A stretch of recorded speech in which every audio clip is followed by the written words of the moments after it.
And then Mia died. Now her sister Maya is under suspicion. She wants us to look into a famous attorney that she knew about, but we keep finding his office empty when we visit. We got Maya's cell phone back from the detective Dick Gumshoe, and now we're heading across the street to a hotel to talk to a pink-haired woman who witnessed the crime. Very good recap from Dots, courtesy of Dots. Now, why are we menuing Jaw? I'm thinking your finger slipped there.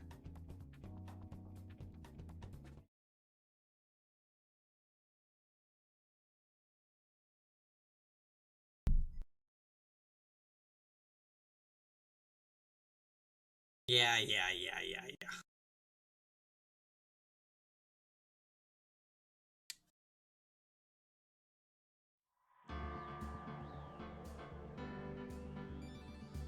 You guys, it's almost been 2 weeks since we've played this.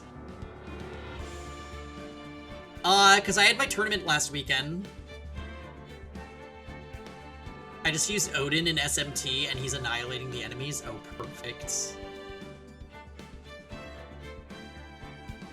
Oh, I'm remembering that the music was actually quite good in this game. It's a shame about what happened to Mia. Oh, right. He's here.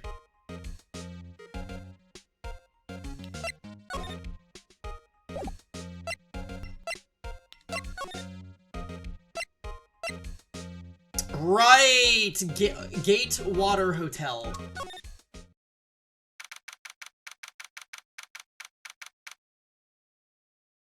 Okay, interesting. Yeah, that's quite an interesting name for a hotel, isn't it? Well, hello there, handsome. Hi. Smooth, right? Real smooth. Release the floodgates. You're the lawyer, aren't you? The detective told me. He said, don't say nothing to that lawyer, pal. T. Memo to self. Thank Detective Gumshoe for making my job harder. Gee, this is all like have something out of a movie. It's all so exciting, I can hardly contain myself.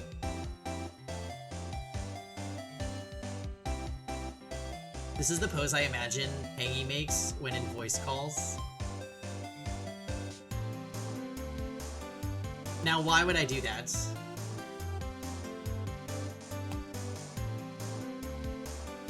Oh, let me go freshen up so I can look the part of the beautiful eyewitness. I pity the lawyer that has to cross-examine this one. Hey, Dots. Happy Saturday. We just read your, plot synopsis that you posted in my Discord, aloud to remind ourselves. Since it's been about 2 weeks since we did the first episode. So I appreciate that. There's a screwdriver stuck in this drawer. I wonder what's inside. Let's take a look. Hey! Hey! What are you doing? No touching. Oh, bad boy. Yeah, the refresher helped a lot.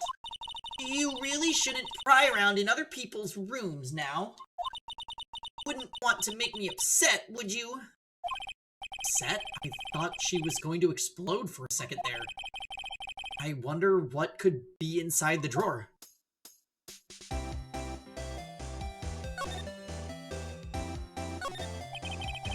The late summer sunlight streams through the window. There's the Fay & Co. Law Offices building, of course. You can see the inside of the room pretty clearly from here. I think it would be a little difficult to recognize a face from this distance, though.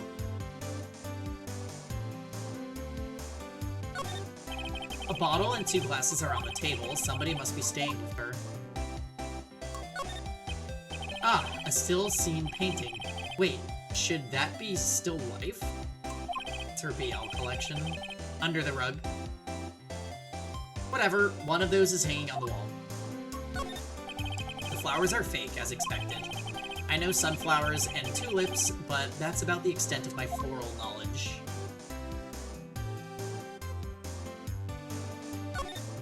A simple bed. It's been recently made, nothing eye-catching here. I can't seem to view anything under the table.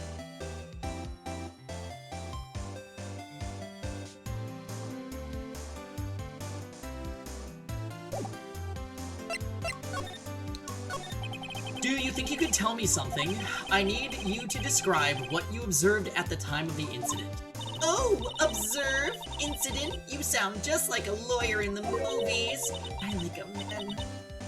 Big vocabulary. Better not encourage her. You know that thing that happened the other day? The bad thing? What did you see when it happened? I don't suppose you could tell me about it, pretty please? Let me see, well, dream on. If you want to know, you'll just have to come to court tomorrow, Mr. Lawyer. Oh, wait. Could you just... Who exactly are you? Oh, Mr. Lawyer, are you hitting on me? No! Hey, I'm just doing my job here. You know you're cute when you blush. Believe me, this is the first time in my life I blushed this much. Right. Can you just tell me what it is you do? Well... No! And you had your little hopes up, didn't you? Oh boy. I see there are 2 glasses on the table. Is someone staying here with you? Ooh, what amazing powers of observation! Must be one of those famous detectives like on television.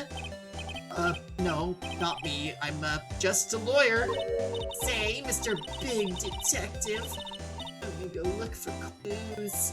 In the garbage! Miss May doesn't like nosy little lawyers. Oh boy.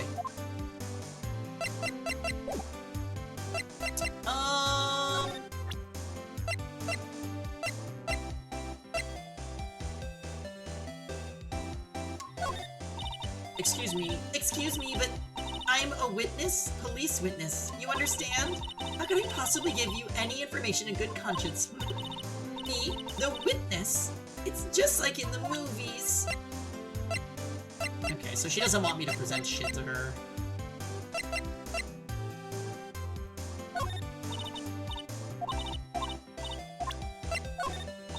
Okay, so she seems... Alright.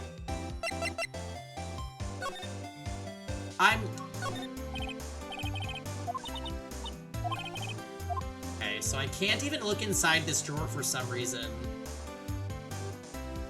She's pretty sus, honestly. But,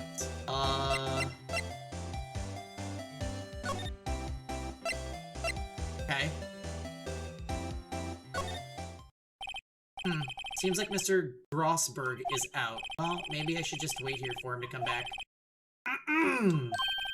That wasn't the most over-the-top clearing of the throat I've ever heard.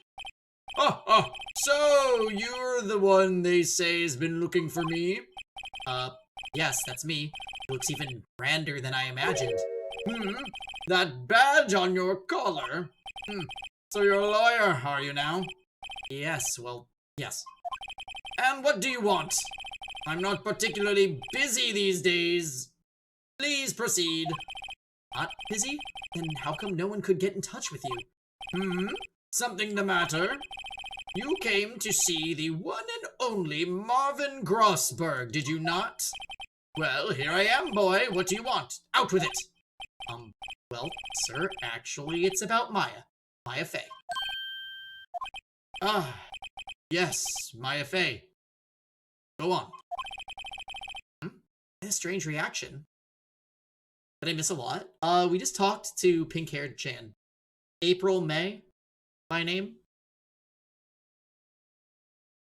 She was astoundingly unhelpful and flirtatious. Cha-cha. I'm really quite busy here, son. I can't go taking cases on a day's notice. No, it's quite impossible. Yeah, well, she was doing this. June, July. I wouldn't doubt if she has a sister named June, July. That is definitely some shit this game would pull. Troubled Command didn't work. That's interesting. Squire might have fallen asleep.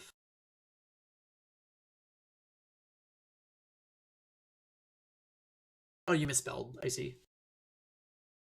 Wait a second. How did you know the trial was tomorrow? Anyway, I'm afraid it's entirely impossible for me to represent her. Sorry. End of discussion. What's going on? He refused me before I even got a chance to ask him. What do I tell Maya? How can you just refuse like that? Please, tell me why you won't take the case. Well, you see, I'm just busy, you see. But the client... Oh, but the client is Mia Fey's sister. Mia trusted you. She knew her sister would be in good hands. Yes, of course, I know that. However, I'm sorry, but I must refuse. Sorry, goodbye. Fine. I don't have time to argue with you anyway. I'll go look elsewhere. Think not. Did you say something? I think not, I said. What do you mean?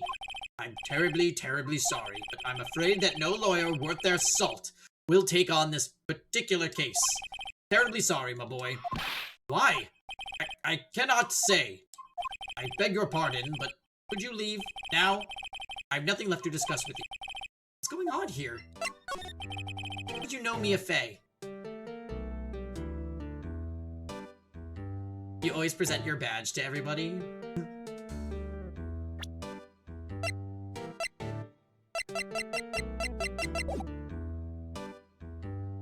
How did you know Mia Fey? She worked here a long time ago. Quite the apprentice, that one. Learned my techniques in the blink of an eye. She left one day quite suddenly. She had a mission, you see. Mission? You could see it in her eyes. She followed it with a burning passion. Never looked back, that one. That's quite a painting. Ah, you noticed. It's my pride and joy. Impressive, isn't it? Well, isn't it? The color of the sky, the hue of the sea, the weave of the straw hat. It's worth at least 3 million. I have no intention of parting with it, of course. No, I won't sell it, not even to you. I wasn't interested. It's not for sale. I'm not buying. Jeez. Okay.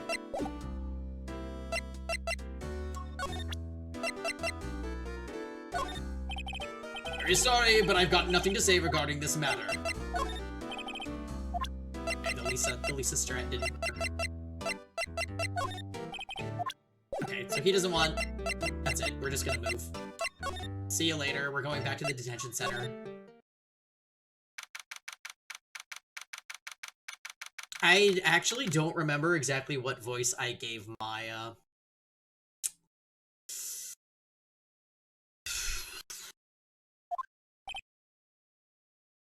Maya.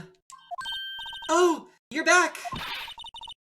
The OG Susato voice? No. Never again in a visual novel that I have to do all of the voicing in will I do that voice ever again. It was way too much. If I'm gonna do it, it has to be for a minor character. That super hurt.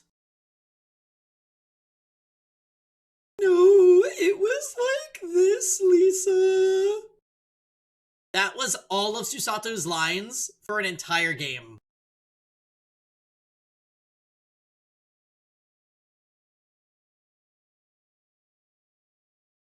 Yeah, it was so bad that when GAA2 started, I just was like, guys, I'm sorry, but Susato has a voice change. Her original voice actress died. Did you find the lawyer? Well, what do I tell her? Well, see, just be honest, I really don't think you should use that guy. He didn't seem healthy. He was all skin and bones. That really happened? He refused to help? See. Abandoned then. Just a little longer now before the state-appointed lawyer comes. I guess. 4 p.m. What's up? What should I do? Do I just leave her and go home? Hell no! I've made up my mind! Oh, the song!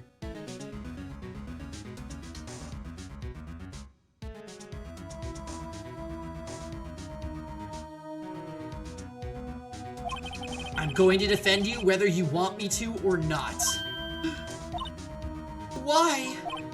Why? Well, I don't know why.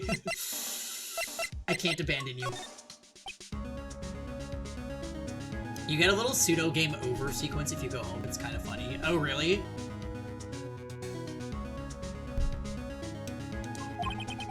No one is sad as a person without any friends. I know. I've been there a long time ago. Like the receptionist ending? Yeah, classic. Why did I become a lawyer in the first place? Because someone has to look out for the people who have no one on their side. Maya, I won't abandon you. You can count on me. That's so kind of you.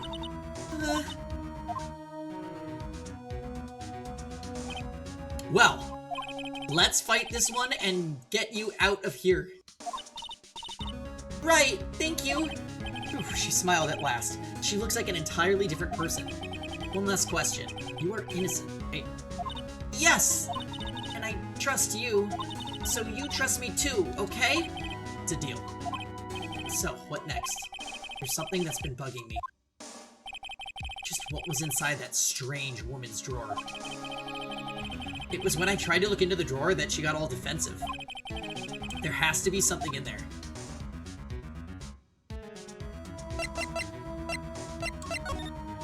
Okay, so we don't have any new topics.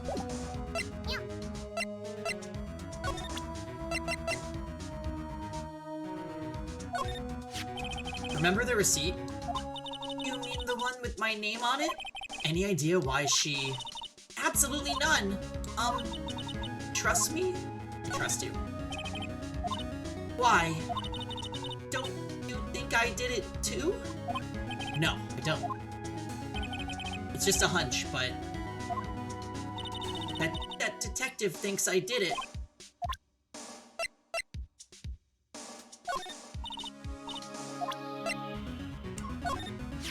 Hey, I got your cell phone back. Oh, say, can I listen to my sister's voice? Maya's eyes closed. She listened to every word with such intensity. 4 long tears began to roll down her cheeks. Thank you. Oh, the music changed. I wanted to ask you about the murder weapon. Poor sis. Better not ask her about this now.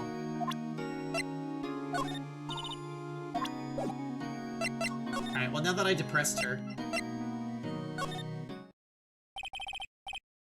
Oh. Good afternoon, sir. Excuse me, you are... Oh, I beg your pardon, sir. I am the bellboy of this establishment at your service, sir. Oh, right. I've just come up to deliver room service, sir. Do you know where Miss May might be? Ah, I believe our guest, Miss May, is currently using the, facilities. If you've no need of anything, I'll be taking my leave. Please, stay as long as you like. Enjoy. Yeah. Wait, no, hey! Why does it seem like every time I come here, I end up embarrassing myself? Wait, now's my chance to snoop around a bit. Ah, I almost forgot! Yeah! You came back quick! Might I ask you to inform Miss May that there is a message for her? Please tell her that Mr. White of Blue Corps phoned. Oh, Sure.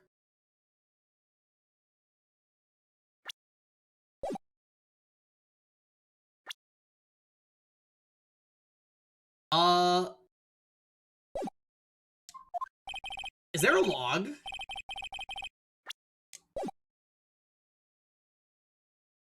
Mr. White of Blue Court. Where have I heard that name? Right. That was his name. My sister told me. White was the name of the guy who ruined Mia and Maya's mother. Could it be a coincidence? There's a screwdriver sticking out of that half-open drawer. Now's my chance to see what's inside. What do we have here? A wiretap! What would a woman like her be doing with a thing like this? There's definitely something suspicious about Miss May. Why would she have something like this in her hotel room? There's a story behind all this, I know it. Alright. I'll be using this bit of evidence in tomorrow's trial, that's for sure. Oh, that's mine, sorry. Oh, for Maya's sake. I'll get this woman's bottom. Wait, I mean, you know what I mean. Oh, bellboy, it's still there? Uh-oh, I'm scrammed.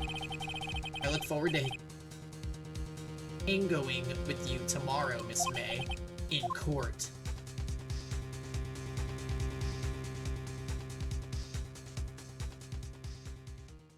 Okay. So that was an ultra short investigation. But we expect this. We kind of expect Ace Attorney 1 to be a quick game.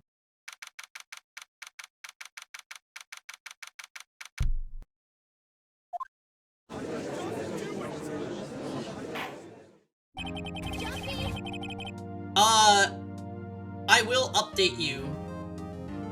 I will update you that, Grant wanted to go down the number 4 door. And, we did the... We did the... I don't even know what to call them, like, the dorm type rooms and the kitchen. And he's making the goal of the playthrough that he just wants to bang June. I honestly think it's because it should be easy, but she's trying to scare him away with lots of nonsense. Yeah, he's being very troubled about it. So I, of course, support him.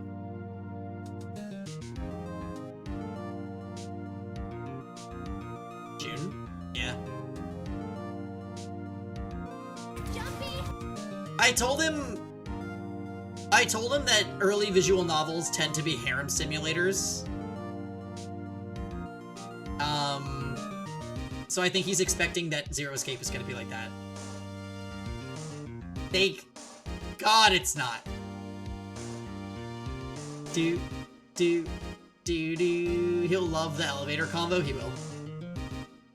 I think he will honestly get a kick out of it.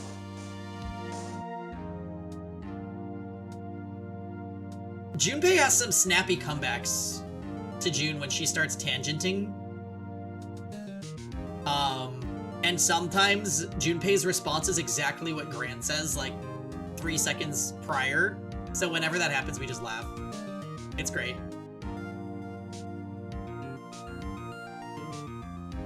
He also gave me a lesson earlier today on binary number theory and how hexadecimal actually works, and I just was like, I get it now, though.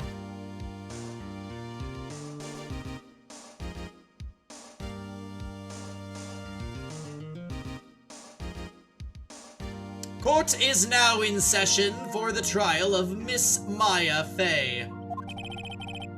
Oh. The prosecution is ready, Your Honor. The defense is ready, Your Honor.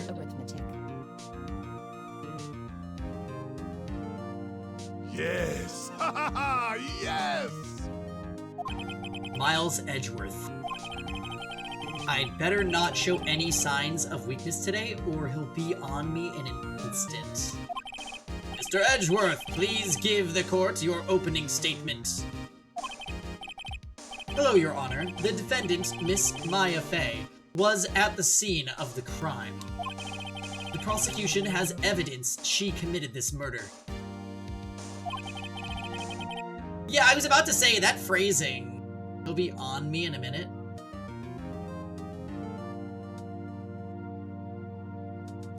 Yeah, it's Edgeworth.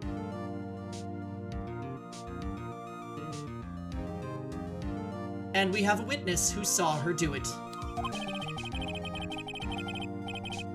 The prosecution sees no reason to doubt the facts of this case, Your Honor. I see. Thank you, Mr. Edgeworth. Let's begin then. If we may call our first witness, Your Honor. The prosecution calls the chief officer at the scene, Detective Gumshoe.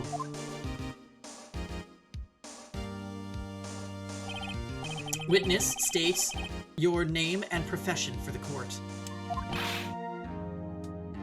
Sir, my name's Dick Gumshoe, sir. I'm the detective in charge of homicides down at the precinct, sir.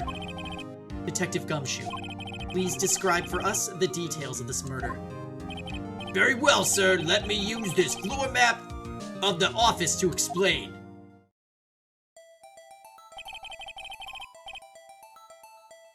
The body was found by this window here.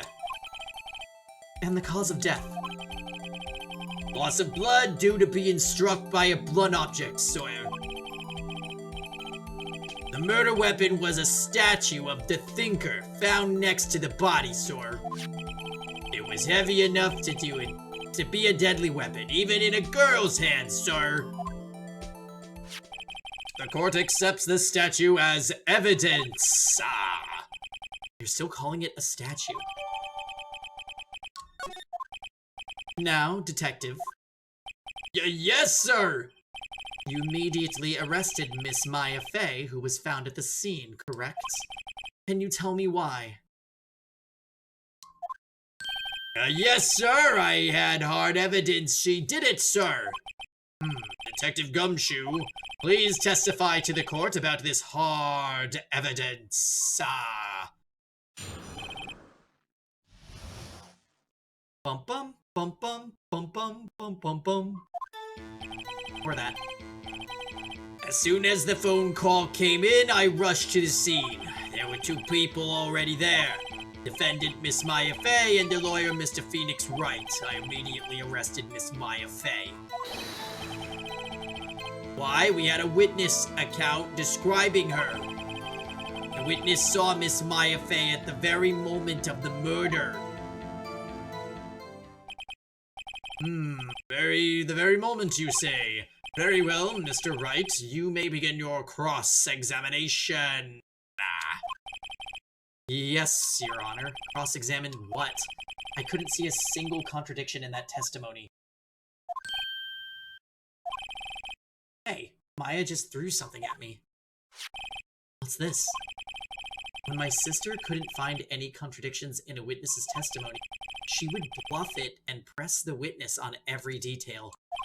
The witness always slips up and says something wrong. It worked lots of times. I should have expected Maya would know some of her sister's tricks. Alright, let's give this a try. Something the matter, something the matter. No, Your Honor, I'd like to begin my cross-examination.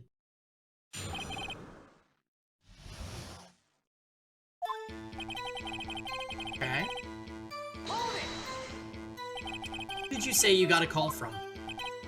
Hey pal, don't play dumb, you know who.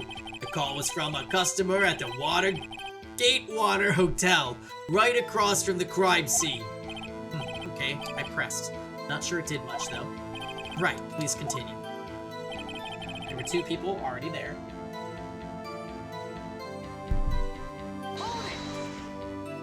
Detective Gumshoe, how long would you say it took between you receiving the call and your arrival at the scene of the crime? Right, I'd say it was about 3 minutes. It's pretty fast. Our motto this month is quick response. That's how I got there before the killer got away. Indeed. So, tell us who the two people you found on the scene were. Yes, sir.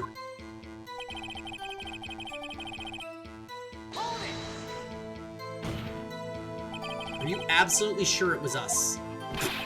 Listen, pal, your dumb act will only get you so far. With her funky hippie clothes and your spiky hair, you two stand out like suspicious people at a crime scene. Well, he does have a point about her. She is pretty unmistakable. I should pick my points to press with a little more care.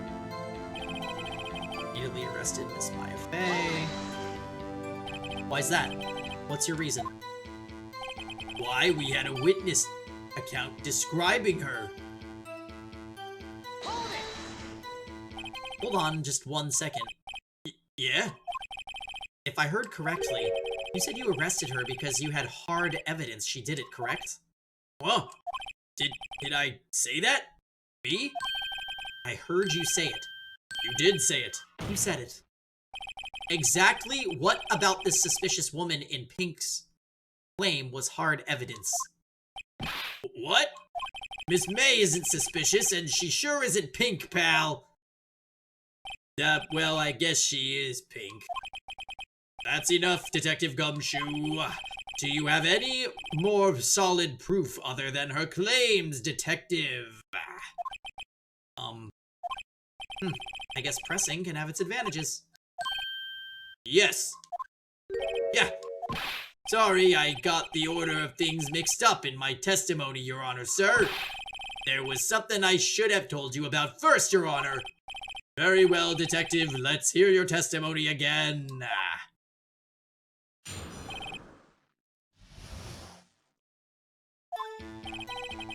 After securing the suspect, I examined the scene of the crime with my own eyes. I found a memo written on the piece of paper next to the victim's body. On it, the word Maya was written clearly in blood. Lab test results showed that the blood was the victim's. So, there was blood found on the victim's fingers. Also, before she died, the victim wrote the killer's name. How you like that? That's my hard evidence. Before we cross-examine, I have a question for you, Detective. Your Honor, why didn't you testify about this vital piece of evidence the first time? I know. I'm real embarrassed. I forgot about it, Your Honor, sir. Try to be more careful. Very well, the defense may begin its cross-examination.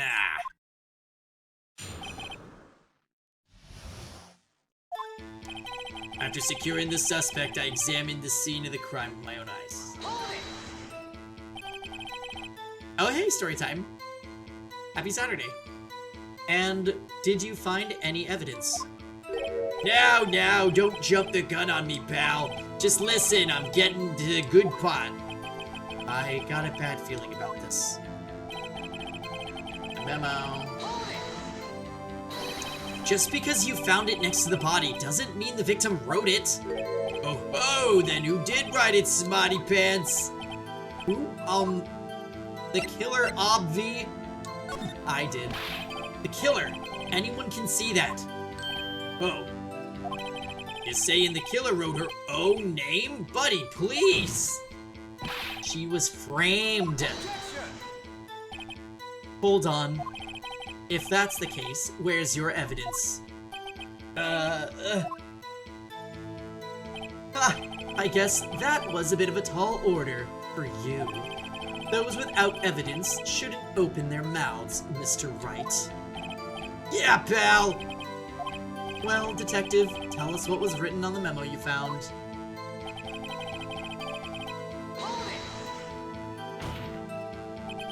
Do you have proof it was Mia who wrote that? Of course I do, pal! Uh-oh.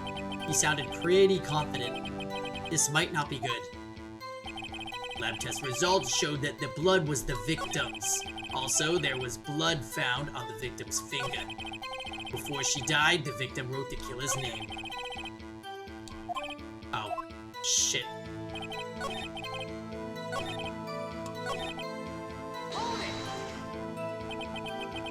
What kind of tests were these again? What kind of? Well, I hear they take the little bits in the blood, the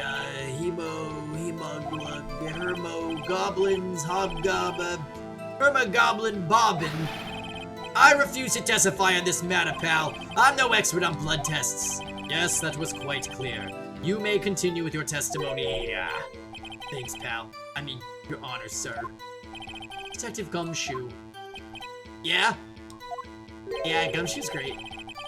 I look forward to your next evaluation, as should you. Oh, that was a mess. Right, where was I? There's blood found on the victim's finger. On which hand was the bloody finger, detective?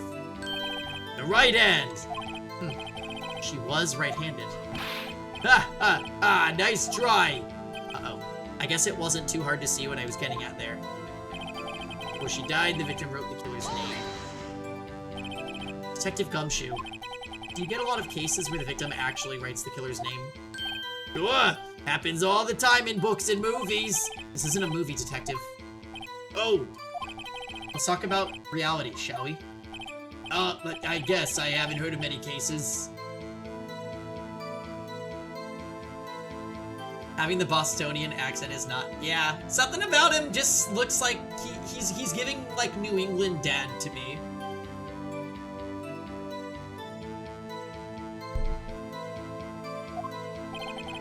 Don't you find it a little odd that the victim would write down a name? Especially the name of her own sister. Yeah, actually, you got a point, pal. Stop right there. The witness's opinion on the matter is irrelevant. The facts are clear. The victim wrote down the name of the accused. The victim told us the name of her killer. Me twice. I'm so excited! Yeah, this game is super cute. I like it a lot so far. Yes! Yes! And I think that the art style of all the character sprites aged super well.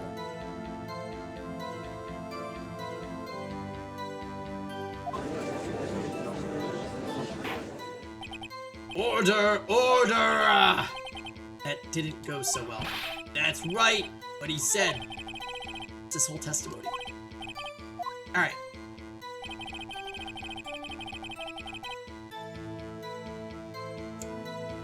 So, alright, I'm thinking...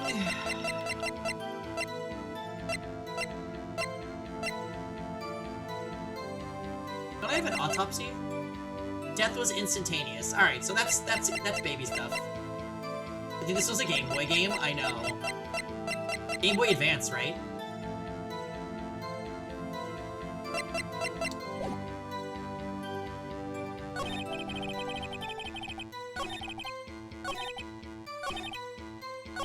Before she died, yeah. So we'll just present.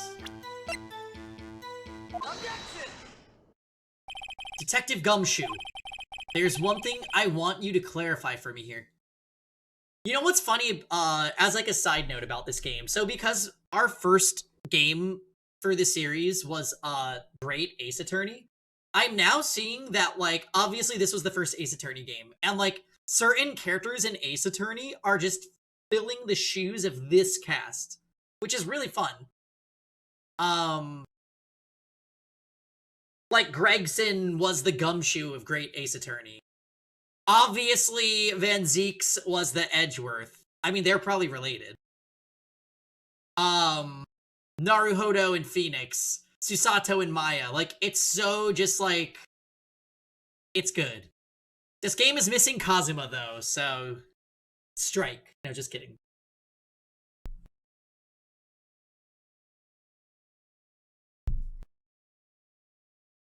There's one thing I want you to clarify for me. Kazuma's analog was Maya. Oh, Mia. Oh, true. That was me explaining why that's not true. But I know that, Lisa has not played the game, so we will not be discussing the events of other games.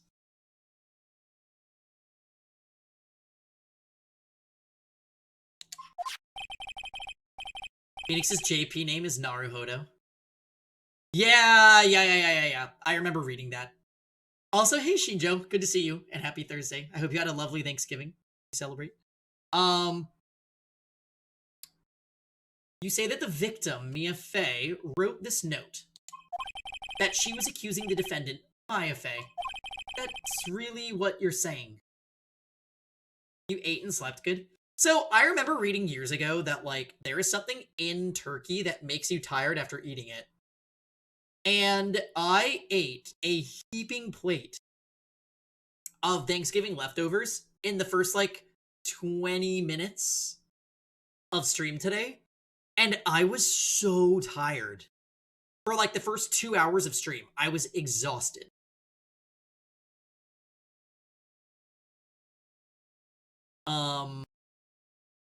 And then I, like, caught a second wind, and we were doing great. But yeah, definitely, I had turkey, mashed potatoes, sweet potatoes, stuffing, green beans, and then dinner rolls, all for lunch today. And then I was super tired on stream. We were doing, like, exploring Crossbell and Cold Steel 3, and I was like, it was like that Friday. Tryptophan is in turkey, and it's what makes you sleepy. Thank you for the assist, Bubble Wand. I'm disappointed. I was waiting for Grand Blue Fantasy Relink to go on Black Friday sale, and it never did. Bitches. How dare they? I want to buy that game so bad, but I mustn't. I'm gonna wait until it goes on sale. And then me and Chief are gonna play it together. But in the meantime, me and Chief are having a Pokemon Unite arc again, and I am getting so much value and fun out of that game. It went on sale a few weeks ago. No! Yes, so when it goes on sale, I would love to share my gaming code and do the game, like, raids with friends in the community. That would be really fun. My dad made most of the food, but my friend made their homemade mac and cheese. And I helped with making cupcakes. My middle brother made tasty deviled eggs. That sounds amazing, Shinjo. I think I'm adding mac and cheese to my lineup next year. But I'm not a super fan of mac and cheese. Oh, you want the Grand Blue in-game bonuses? No, I'm gonna give those to Kevin.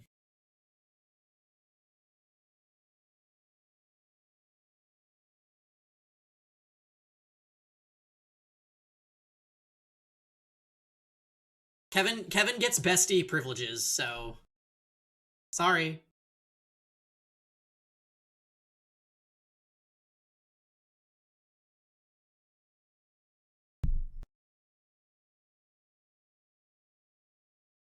I'm prioritizing my partner. Well, Kevin's not my partner. We broke up in the spring. For those of you that didn't know. Anyways, I'm gonna be right back.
Oh, hello, everyone.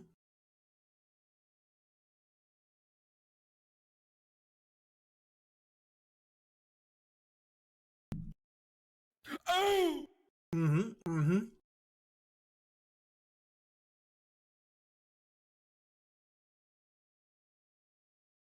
You had a Pokemon Unite arc with your niece?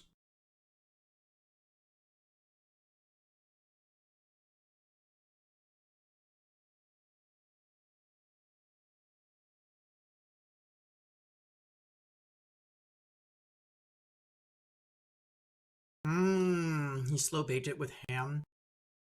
I definitely I need to research how to make mac and cheese the right way for me.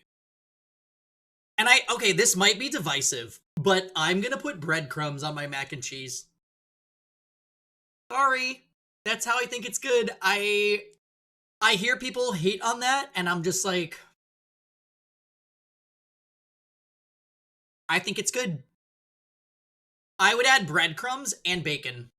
Because as you guys saw on Thanksgiving, I put bacon in lots of things. I said I'm gonna put breadcrumbs on my mac and cheese. That's how my mom did it. And her mac and cheese is some of the only mac and cheese that I truly like.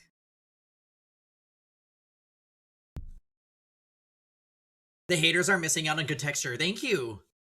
I get accused. I get accused of things, okay?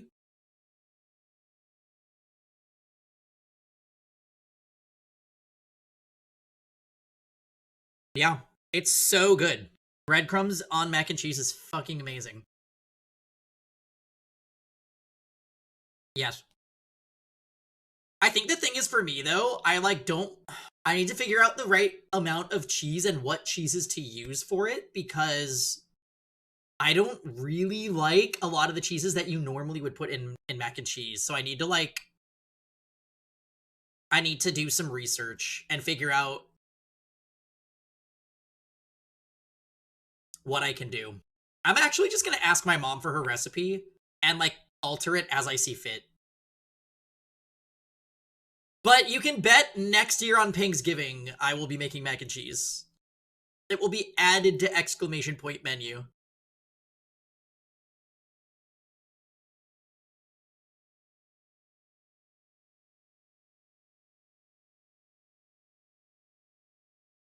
Um,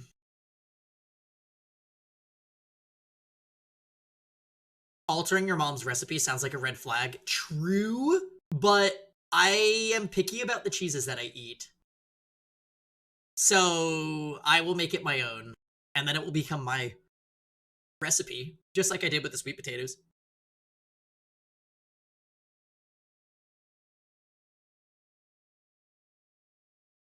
All right, let's continue the trial.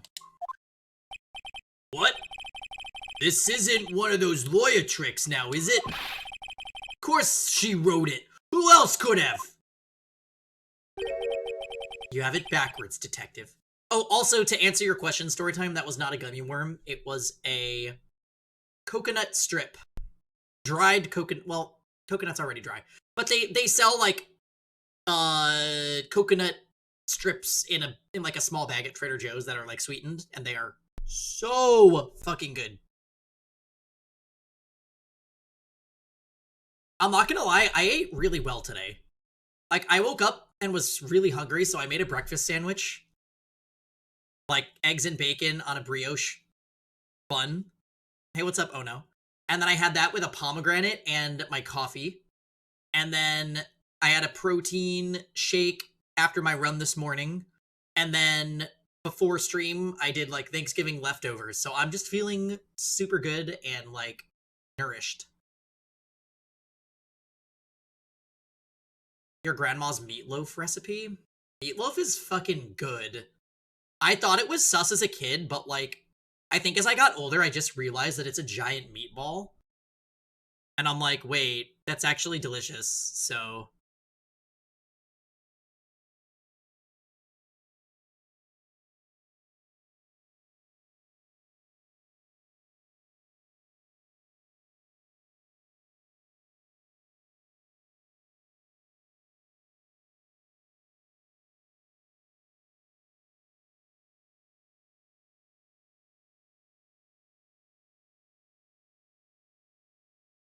Good time to buy protein if you're running low. You got yours yesterday. Wait, Ifrit, I've been getting, like, spam message from, freaking... My Protein? Oh, everything is 55% off. Oh, God.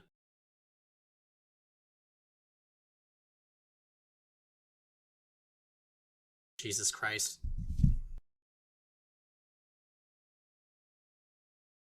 Yeah, I might get some protein. We'll see.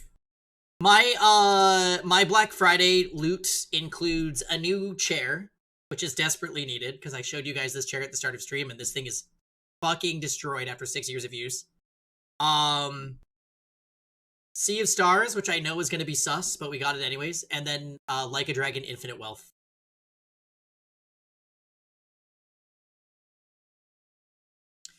So yeah.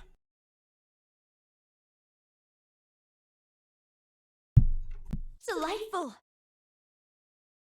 You have it backwards, Detective. Backwards? The victim is the only person who absolutely could not have written it. I heard about the next Baldur's Gate 3 patch, yeah. I'm really excited about the crossplay and the addition of new classes. I got into the Yakuza series recently with Zero, which you're playing now, and you got a lot of catching up to do. Yakuza is a really, really slept-on series. But I'm only saying that after I've only played Yakuza Like a Dragon. I'm excited to hear your thoughts on your journey. Yeah, please share your thoughts in the RPG section so Storytime can live. He's lonely without profit.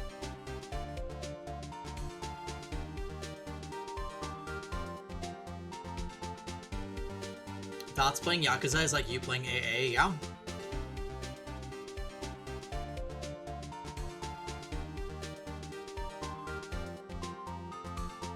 Yeah, they added a ton of classes, and they're implementing crossplay between console and PC, and I think that's what I'm most excited for.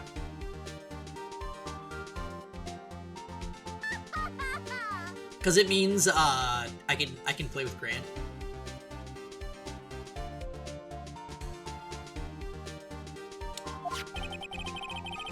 This is a report from your department, Detective. Immediate death due to a blow from a blunt object. She died immediately. But... no butting your way out of this one, Detective. Order, order. The defense has a point. Someone who died immediately wouldn't have had time to write anything down. Mr. Wright, I beg your pardon, but when exactly did you obtain that autopsy report? When? The day after the murder. It was the day after the murder. The prosecution's point being... that autopsy report is outdated, Your Honor. What? A second autopsy report was performed yesterday, at my request. Death was almost immediate due to a blow from a blunt object. But there is a possibility the victim lived for several minutes after the blow. I received these results this morning. No way! Your Honor, it's quite easy to imagine that the victim did have time to write Maya. That is all. I see. Damn you, Edgeworth. I should have known you'd have something up your sleeve. Why, Mr. Wright, you look shocked. Something you want to say? Oh, damn.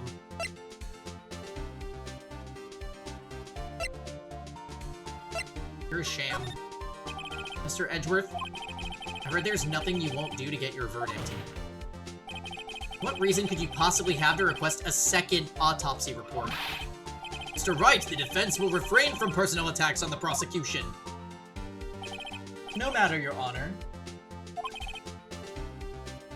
Mr. Wright, say what you will. The evidence in this report is undeniable. Your Honor, I submit this report to the court. Understood. The court accepts the evidence. Died from a blow by blunt object. May have lived for a few minutes after being... That's so stupid. Well, Your Honor, The evidence strongly suggests the victim was identifying the killer. I suppose that's the obvious conclusion, yes. Darn, this isn't good. The prosecution would like to call its next witness. This poor, innocent girl saw the murder with her own eyes.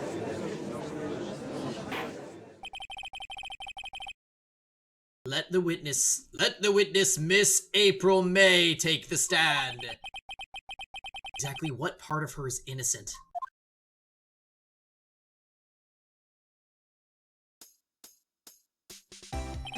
Witness, your name, please. April May, at your service.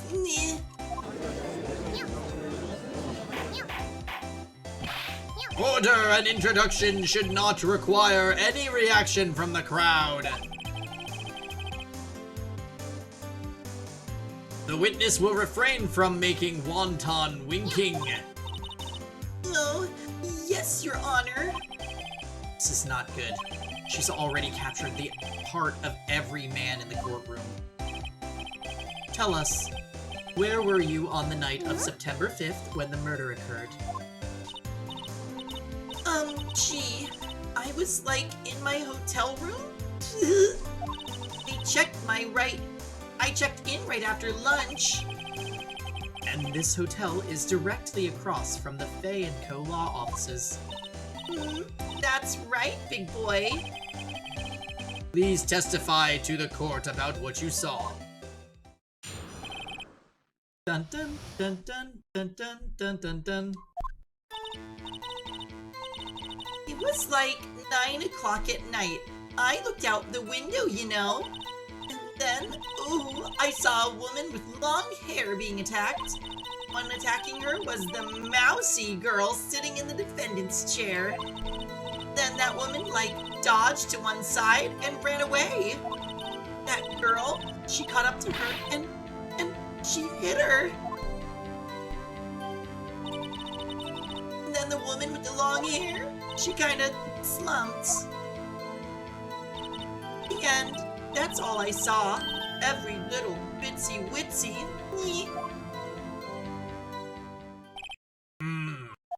Well, Your Honor, I see it is a remarkably solid testimony.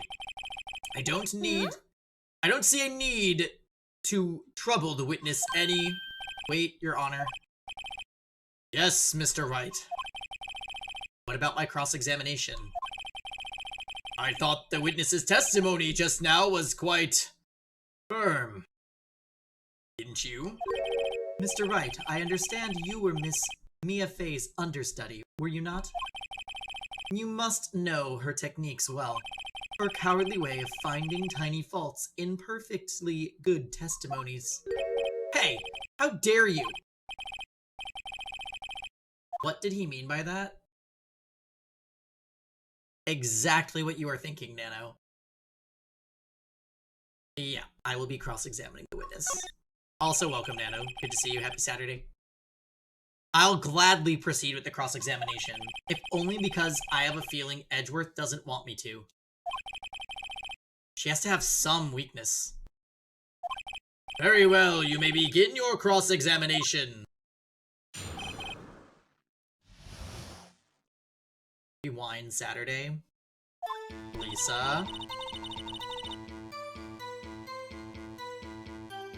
It was 9 at night. I looked out the window, you know. Why did you do that? Huh? Why? Why what? Why did you look out the window? Were you expecting to see something? Oh, well, gee. What? That's it? She can't get out of this question that easily. I sort of, had a feeling. Well, I have a feeling she's trying to avoid the question.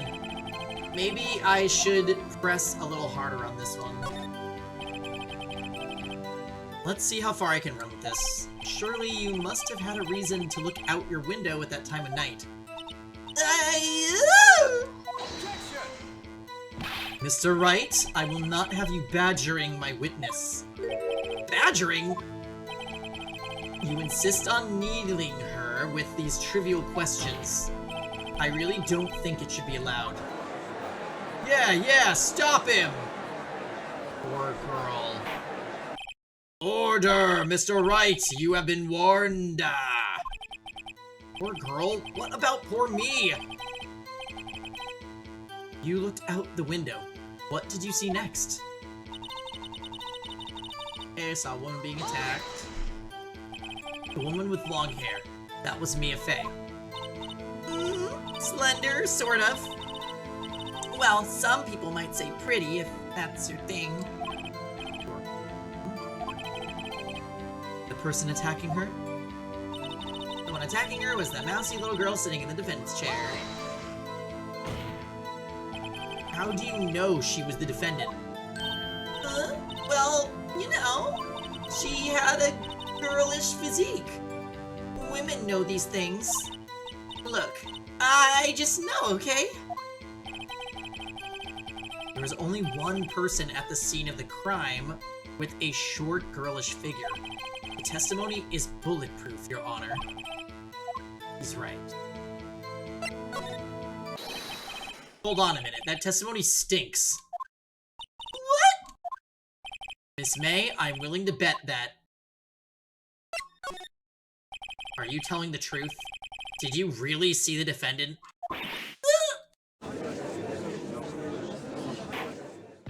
Mr. Wright, what's the meaning of this? Yeah, what's the meaning? Somebody tell me because I'm clueless about this, I mean. Okay. If you had really witnessed my client, Maya Fey, you would have noticed her clothes before noticing her physique.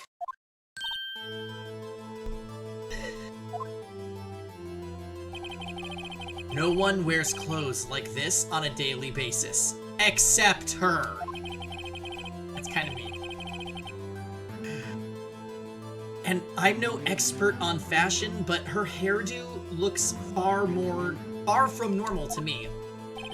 However, the witness's testimony mentions neither of these things. The testimony is bogus. Still, we don't know if she was dressed that way the night of the murder. She was, Your Honor. I saw her. And so did Detective Gumshoe. What do you say to that, Miss May? Arr! What are you trying to say, you mean lawyer? I saw what I saw. I just didn't think all the trifling little details were necessary, darling. Miss May, the court would like to remind you to please omit nothing in your testimony. Sorry, Your Honor. I'll be a good girl. I promise. Your testimony again, if you would. Damn, I almost had her.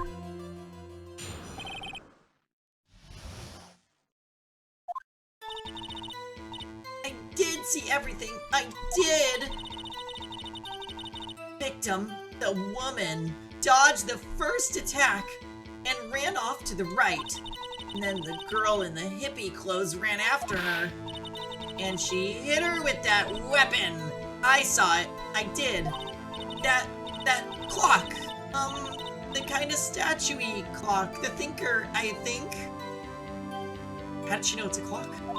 Well, does the accuracy of my report not startle you? I see. I only wish you had been so detailed from the beginning. Please begin the cross-examination.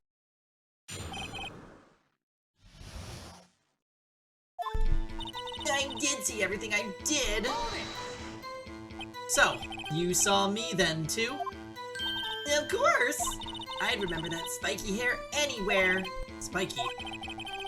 The witness will refrain from personal attacks on the defense attorney. Was I a bad girl? I'm sorry. Very well. Continue. The victim, the woman, dodged the first attack and ran off to the right.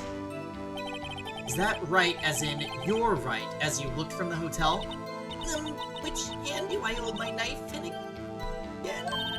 Right, it was my right hand, right? Satisfied, Mr. Wright. Please continue. And then the girl in the hippie clothes ran after her. How convenient for you to remember her hippie clothes. That's what she was wearing. Oh, and her hair was all done up like a bun. What happened then? She hit her with that weapon. I saw it. I did. Where did this weapon come from? She picked it up from the desk. I see. What sort of weapon was it? That clock. Kind of statue-y thing. The thinker, I think. Clock? It's come up in another testimony recently. Well, don't look so sour, Mr. Lawyer. You can't win them all. No, but I have a feeling I'm onto something now.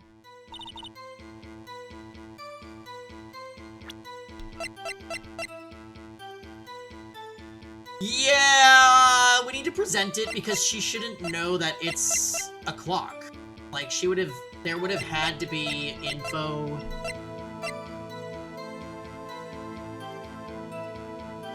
Okay. I can't check this, can I?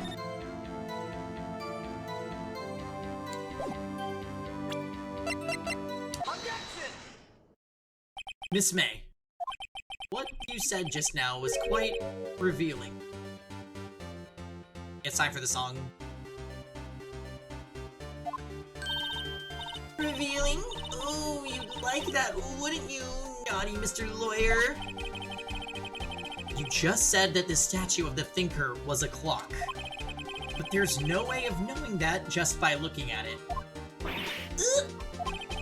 Another person in much the same position as you recently called this a clock, too. And he was found guilty of murder. Order! Order! Miss May, can you explain how you know this was a clock? The witness saw the murder with her own eyes. That's all that's important here. The defense is trying to confuse the issue with trivial concerns. Yes, yes, of course. You will withdraw your question, Mr. Wright. But questions are all I have, Your Honor. And as you may recall, I've caught murderers with these questions before. Well, only once. So saved.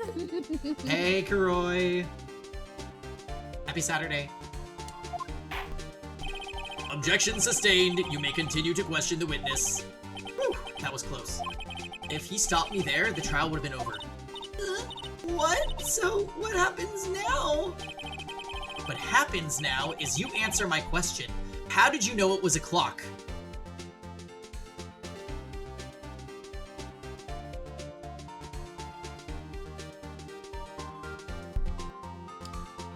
At times like this, you just have to ask yourself, WWID. I remember the last time we streamed Cold Steel 1, and the ending, like, went well into the time of the watch party. Like, I think I was an hour late to the watch party because of that game's ending. What? That's because I heard it. Yeah, I heard it. I heard it say time. There's no way.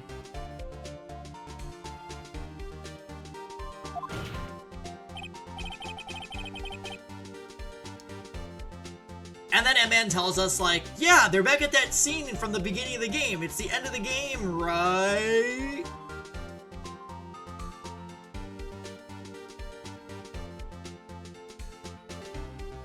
So, you've been to the law offices of Faye & Co.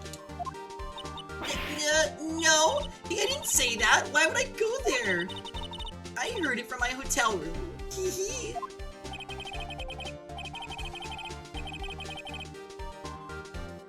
The law offices of Faye & Co., where the murder took place, is very close to the hotel. She could easily have heard the clock. That's not true. Well, Mr. Wright, are you satisfied? No, Your Honor. I can't give up now. I'm not satisfied because she couldn't have heard it. You were at the hotel. There's no way you could have heard a clock go off in the building next door. You have proof that she could not? Amateurs, amateurs. Listen to me, Mr. Wright. In the courtroom, proof is everything. Without it, you are nothing. You are nothing. You have nothing, you are nothing. I see. Then I would like to propose a test to see if she really could have heard it.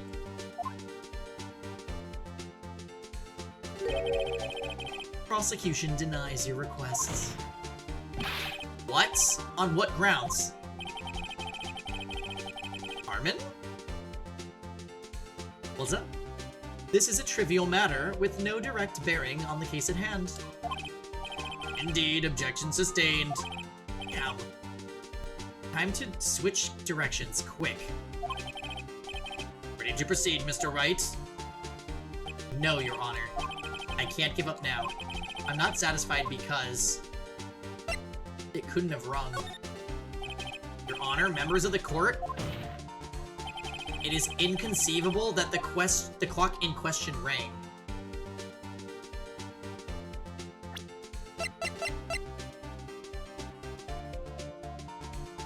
Wait. Did it break in the first trial?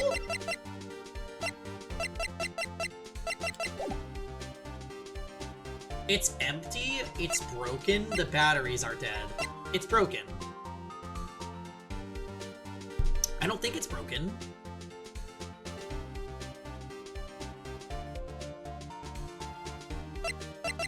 It's broken? I actually don't know. Oh shit, I think it's broken. The clock's busted.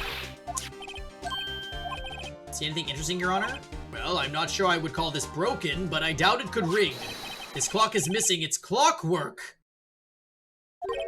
It's quite empty. Oh, okay, it was an illusion of choice. Mr. Wright, do you care to explain to the court the meaning of this? It is as you can see. The clock was empty. It couldn't have rung. Therefore, this witness is a big, fat liar. I have to pee, so I'm gonna leave you guys here with upset Miss May, just for a second.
I can't take this anymore.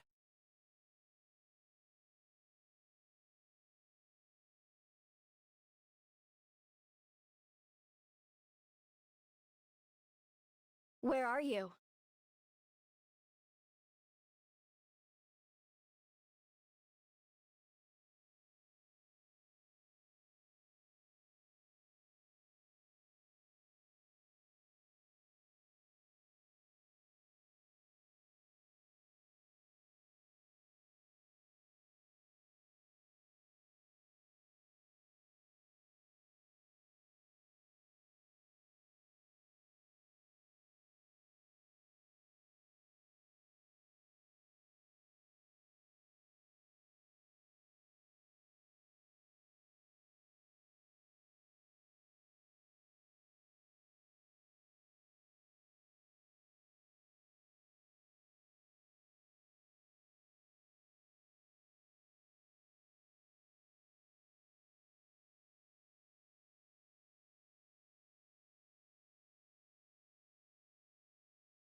I can't take this anymore.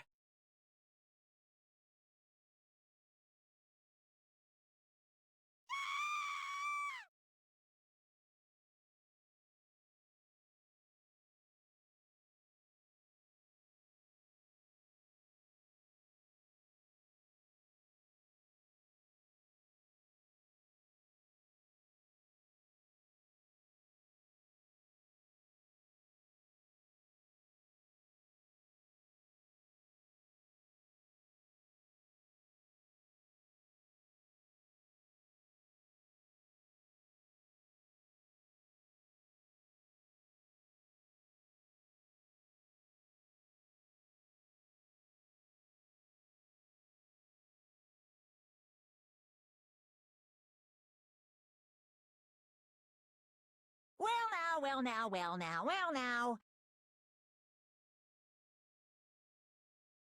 All right, all right, all right. I'm here. Hello. Hello, Lisa. Sometimes you just gotta pee, you know? Oh!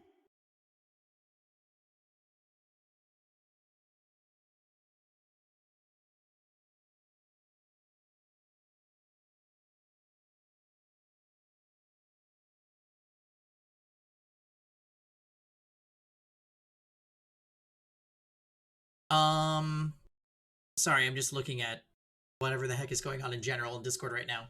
Pengies don't pee? Yes, they do. Alright, let's continue the trial. 'Cause it's a game! Edgeworth induced rage pee? Nah.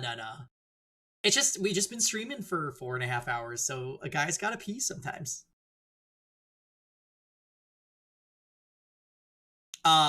And I called my boyfriend because, haha. Yeah. Anyways. Let me consult the handbook. Oh yeah, you'll need the sound command doc. Well, Miss May?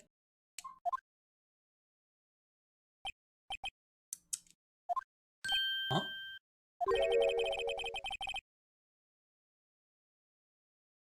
Monokuma, I don't believe it. I think it's Monokuma 7.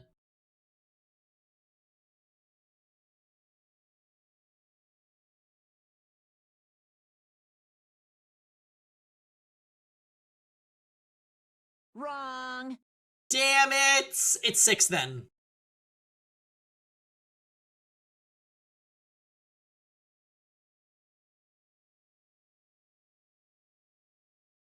It's 5?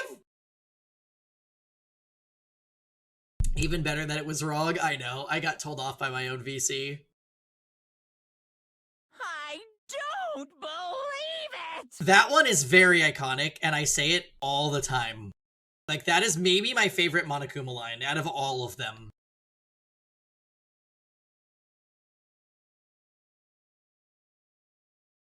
Quite a show you've put on for us, Mr. Wright. He knew the clock was empty. Somehow, he knew. I'm afraid you've forgotten one thing, however.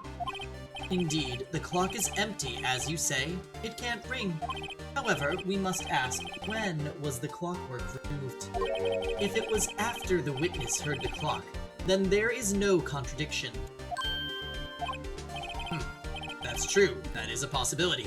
So now, we turn the tables on Edgeworth and say, where's your proof? Because that's what he's been doing to us, but we apparently just don't do it back.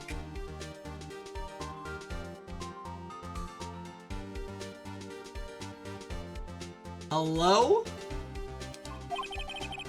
The clock may have been emptied after she heard it. And that is exactly what happened, Your Honor. Sorry, Pengy-chan, as the defense attorney, you prove in this guilty until proven innocent world. That is indeed the world that we are currently living in the video games. Give us proof. Well, Mr. Wright, can you prove when the clockwork was removed? Oh, impossible, of course. The AA legal system is based on Japan's, where there's a massive conviction rate and people never believe defendants about anything. That is probably true and also extremely sad. I have proof. What? Wasn't it you who told me proof is everything? Well, I was listening. And now I'll show you the proof you like so much. The evidence that proves when the clockwork was removed is... It's punishment time!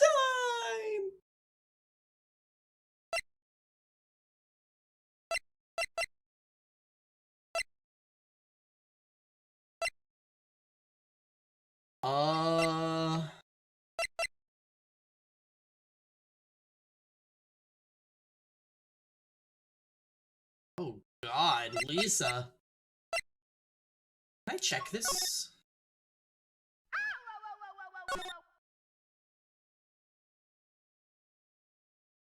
The clock isn't talking, right?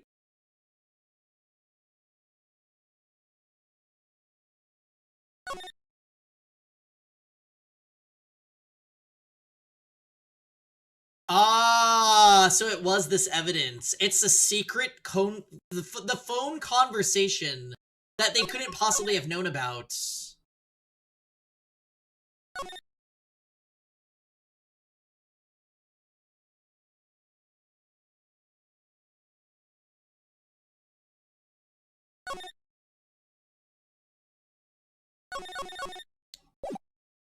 Well, take this, bitches. Take that! Take a look at this. That's a very cute cell phone. Oh, you have a girly phone. Wait, this isn't my phone. Listen, this is the defendant's cell phone, and it contains a recording. A recording of a conversation she had with the victim on the day of the murder. Order! Order! Oh shit, look at his sprite. The defendant's cell phone? This wasn't brought to my attention. Perhaps Detective Gumshoe overlooked it. The good detective better remember he's up for evaluation soon. I gotta say, I'm starting to feel bad for the big fella. Let's hear the conversation.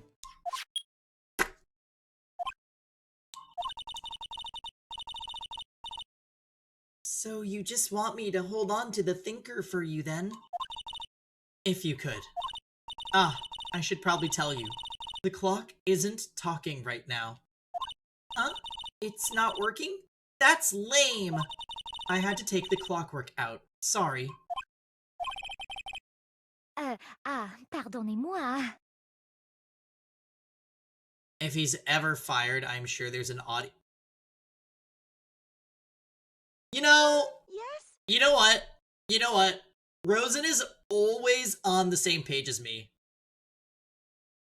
That's really all I'm gonna say. But, like, fill in the blanks.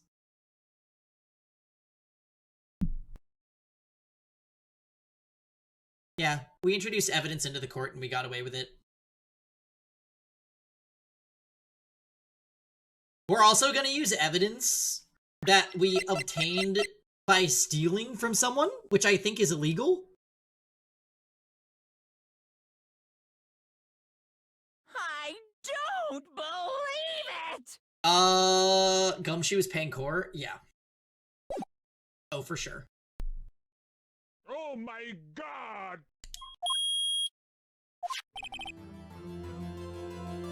Your Honor, I think this makes it clear the clockwork was already gone by the time this was recorded.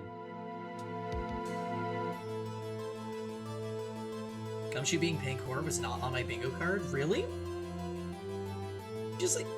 I just like handsome guys. So, like, if the character is handsome,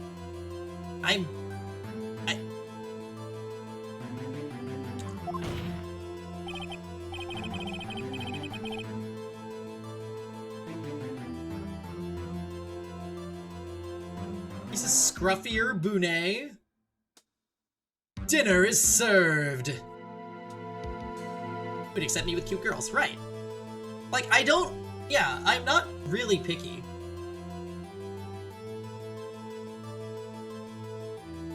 Well... Right, and uniforms are a big plus. Uniforms are a big plus. Like, well-dressed or in a uniform. Yeah. Oh, yeah.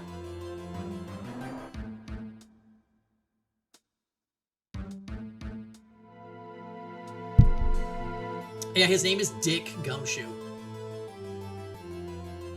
Twice is on fire tonight. I'm just...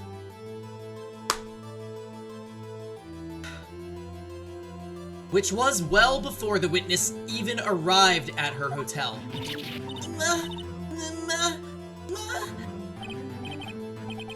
Well, Miss May, would you care to explain this to the court?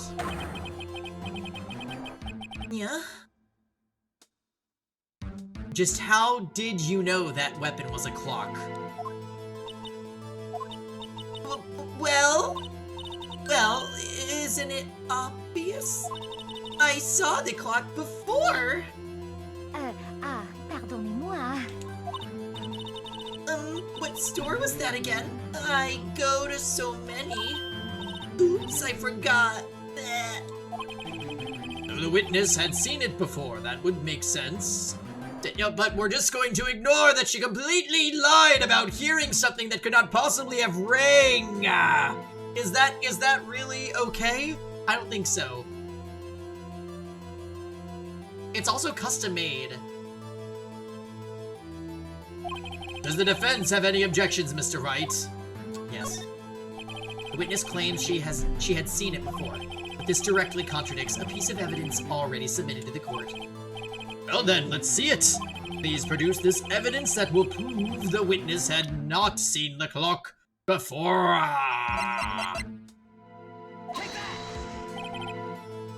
It's simple. This clock was never in any store, ever.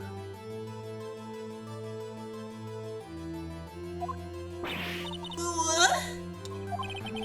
A friend of mine made that clock. Only two exist in the world, and the one that isn't here in police custody... selective memory just like my students. Impossible, everything is sold in stores. Miss May? Yeah, this judge seems pretty dumb. Like, after she gave her initial... After her initial testimony, he's like, oh, it's fine. This game might be Pengy's best voice acting yet. Oh, wait, why? That's really sweet, Bubble Wand. I'm glad you're enjoying. I'm making sure that we don't give... I'm making sure that we don't give the Susato voice to a major character. It's very important. Also, just like my students who... Oh, Rosen, I expected you to weigh in. When I was saying that Grant gave me a lesson on number theory earlier today, I thought that would be up your alley. I'm playing another game on the side and your April May keeps making me laugh. Okay, good. Miss May, I think it's high time you went shopping for a better excuse. Simple mental arithmetic. Oh! Damn!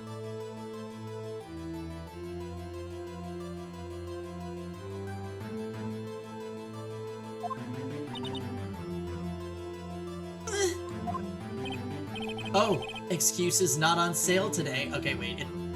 Don't take this too far, Phoenix. Oh.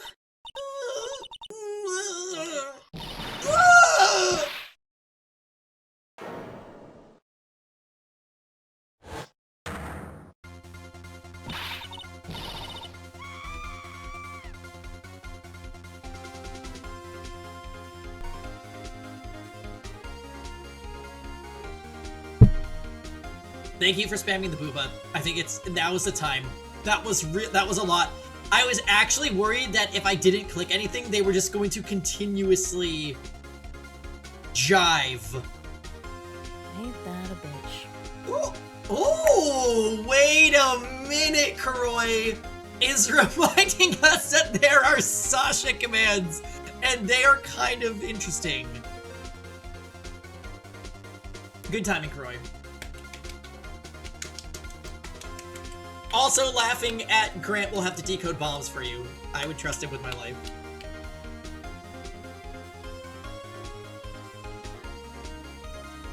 What's it to you, Porcupine Head? That stupid clock doesn't matter, okay? She did it, and she should die for it. Die! Whoa, let's not get ahead of ourselves. This is a court of law, and the witness will remain calm.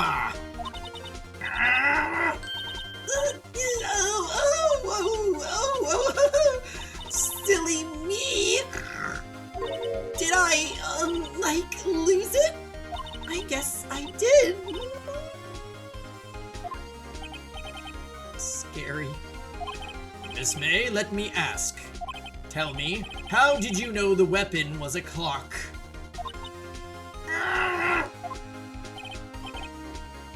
Oh dear. Does the defense have any opinion on this behavior? This bitch is so funny. Oh, Tara.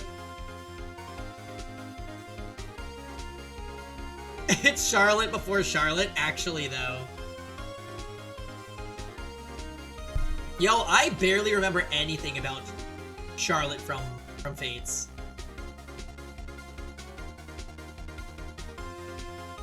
She kind of reminded me of Panette a little bit, but Panette's not mean like her.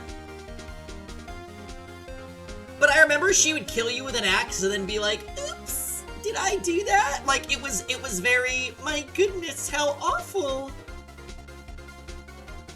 Which is still the GOAT voice command, by the way. Just so everyone, just to be clear, that is still one of the best.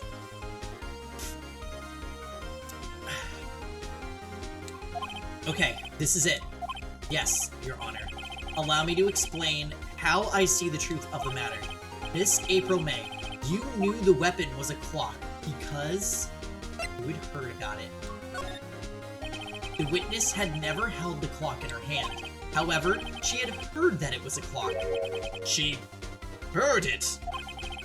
That is correct, Your Honor. There is no other way she could have known the thinker was a clock. And I can show you the proof. Well, this is interesting. Let's see it then. Show me the evidence proving that the witness had heard the murder weapon was a clock. I stole this from her room. It's funny, really. Have a look at this.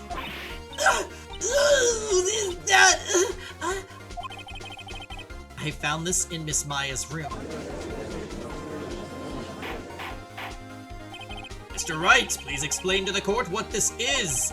Miss April May, you were tapping the victim, Miss Mia Fey's phone, were you not?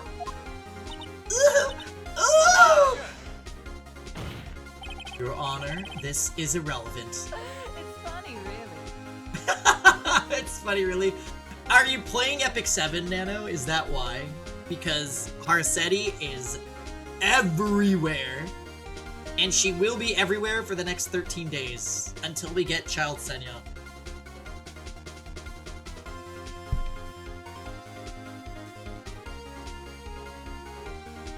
Yeah, Child Senya is legitimately gonna save E7.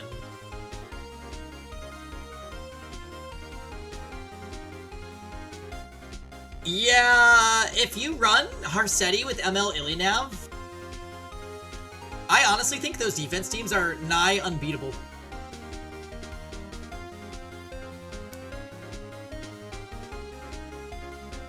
Like, a well-built team with that core is basically the most powerful defense that's ever existed in E7.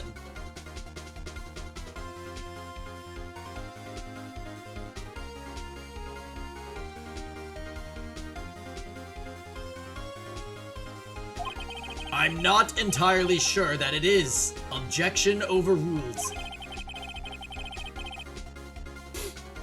It troubles me that our witness was in possession of a wiretap. Is that an ML Sen? Wait, that's Young Senya emotes? Oh no, that's Nahida. They look exactly the same. This is outrageous. Does the defense truly claim that the witness was tapping her phone? Absolutely. Even if that was the case, which it's not, you still have to prove one thing. Did the victim ever say that the weapon was a clock on the phone?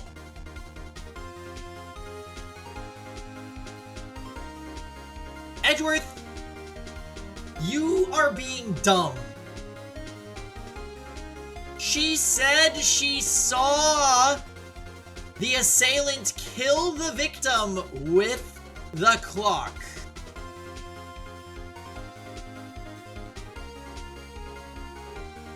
That she doesn't need to say it on the phone. She confirmed that the clock was in the room and that it wasn't clocking, and then it clocked her in the head. Can you prove that? I think not.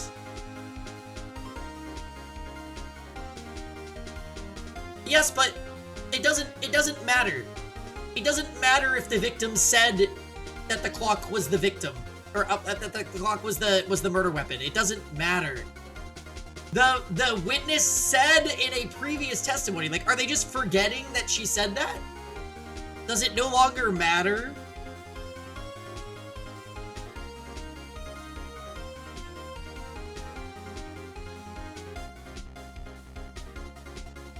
Edgeworth has his scarf on too tight. Oh yeah? I think I can. It's simple. What? Clock as the victim sounds like beat on the bone. True. Correct.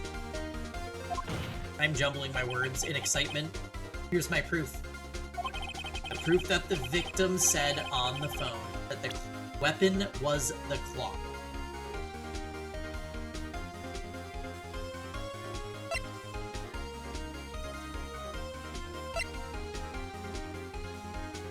The proof that the victim said on the phone that the weapon was a clock.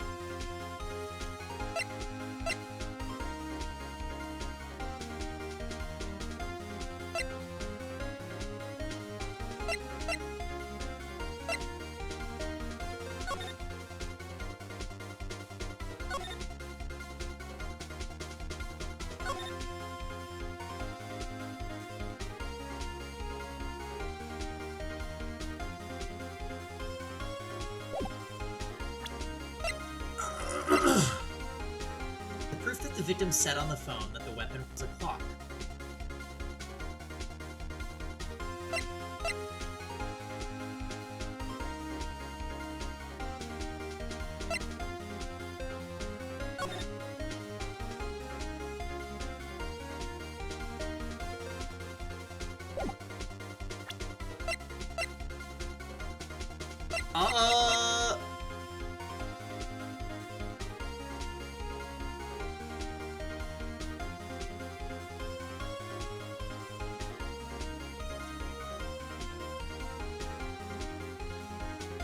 I mean, she literally said it in the conversation, right? Am I overthinking this? Yeah, she literally says it.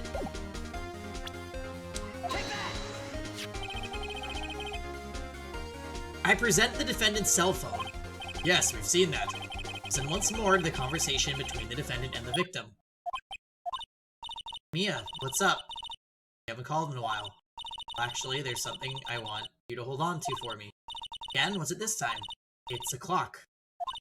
It's made to look like that statue, the Thinker, and it tells you the time.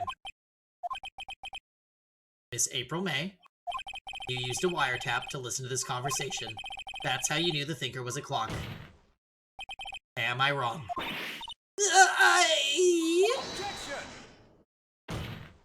Your Honor, this is ridiculous.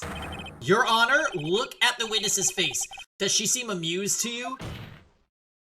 The defense Look at me. demands an answer. Ridiculous. Witness, answer the question. Did you tap her phone? Miss May! Shut up, all of you! What gives you the right to talk to me like that? You lawyer!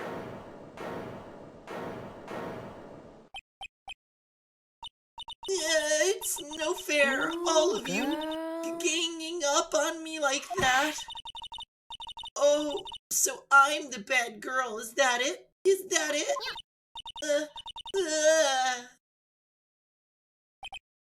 I did it! The court's seen the real Miss April May now. Now to deal the final blow.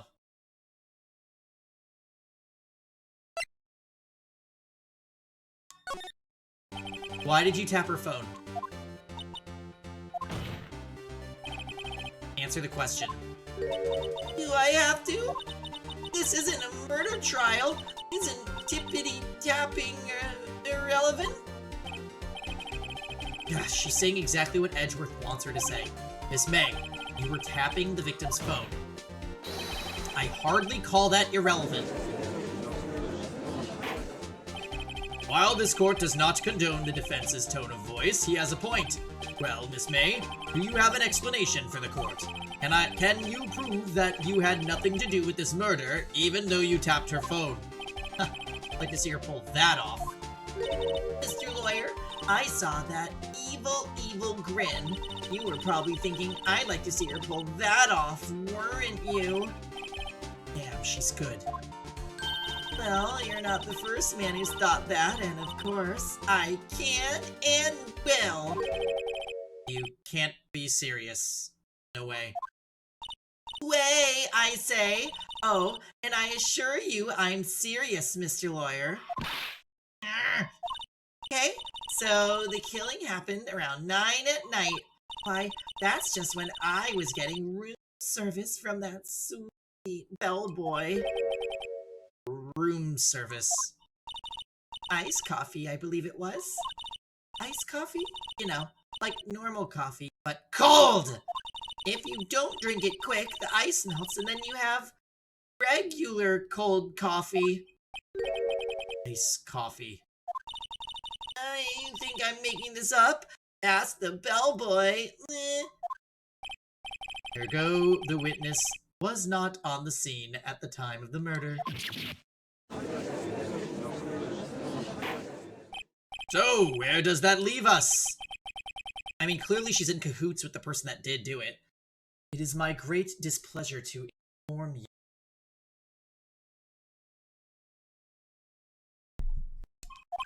that the witness appears to have been tapping the victim's telephone. However, that is a separate crime with no bearing on the current case whatsoever. Her testimony stands. She saw the defendant, Maya Fey, commit murder. No, they're going to let her just walk away. There's no way I can win this unless I tie Miss May to the murder somehow. Well, does the defense have anything to say? Well, something.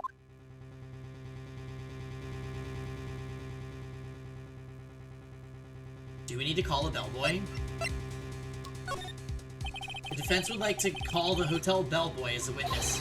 There's something suspicious here, and I'm going to get to the bottom of it. I think you've sunken quite low enough already.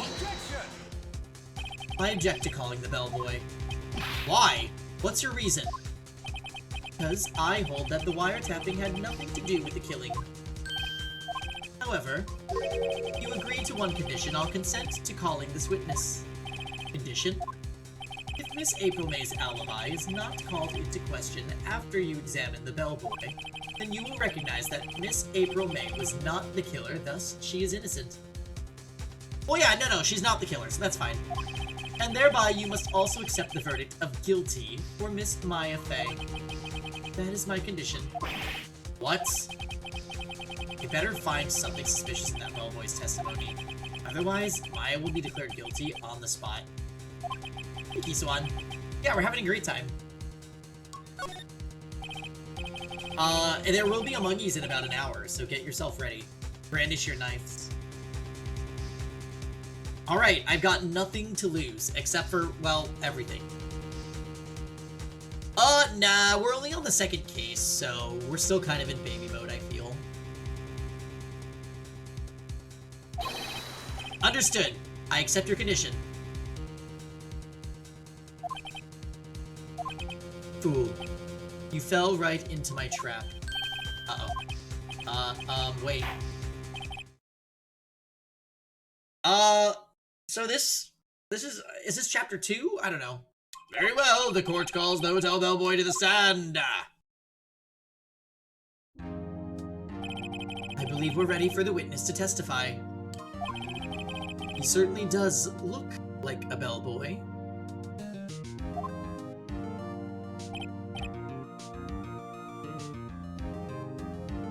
Yes, sir.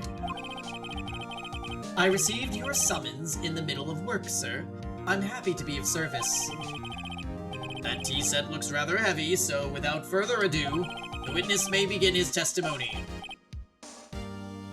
Very good, sir. Bum bum bum bum bum bum bum bum bum. I am the head bellboy at the Fine Gate Water Hotel, in business for 4 generations. I believe I received a call after 8 in the evening from our guest, Miss May. She asked for an iced coffee to be brought to her at 9 o'clock on the dot, sir. I brought it to her at precisely the requested time, of course.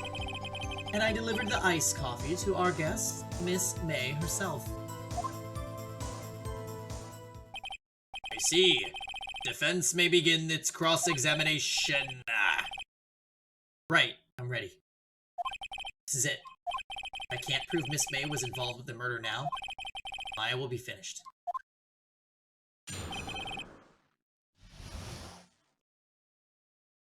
So, I mean, at a glance, it just sounds like she called him to her room so that she couldn't be incriminated. Like, she has an alibi, it's airtight, but she clearly, I feel like she must have been feeding information.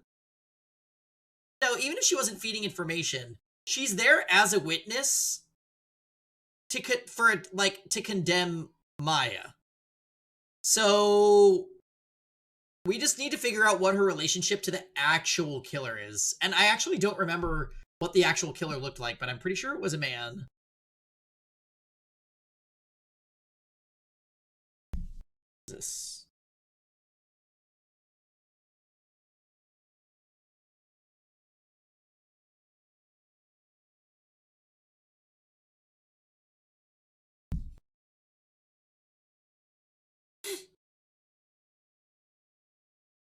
Phoenix is a man. That's true. Anyway, hey, bellboy.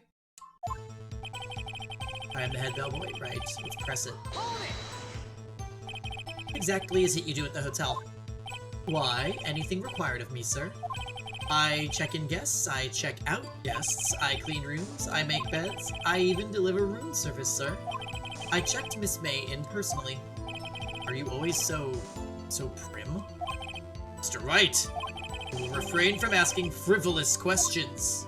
I believe I received a call after 8 in the evening from our guest, Miss May. Are you sure it was Miss May on the phone? Absolutely, sir. How can you be so certain? I checked Miss May in personally, sir. Not only did I see her in all her stunning radiance, but I also heard her voice. And then I saw them, and I...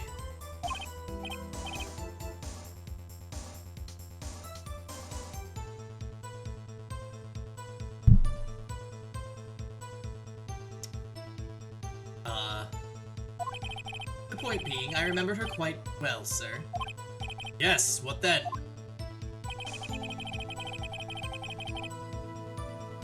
Yeah, who's them? 9 o'clock on the dot, you say? Yes, I confirmed that detail several times. She was watching a program on the TV and wished to drink after she finished, sir. 9 o'clock. The murder, the time of the murder. Also, who drinks iced coffee at 9 p.m.? I brought it to her at precisely the requested time. Precisely 9 then? Precisely, exactly, and most definitely, sir, 9 p.m. How could you be so sure? Miss Maya was quite insistent that it be brought then. Bellboy, teehee, I'd like iced coffee at exactly 9. Something like that, sir. Or I knocked on the door at the crack of 9, sir. Why would she be so particular about the time? Delivered the iced coffee to our guest, Miss May herself. You sure it was April?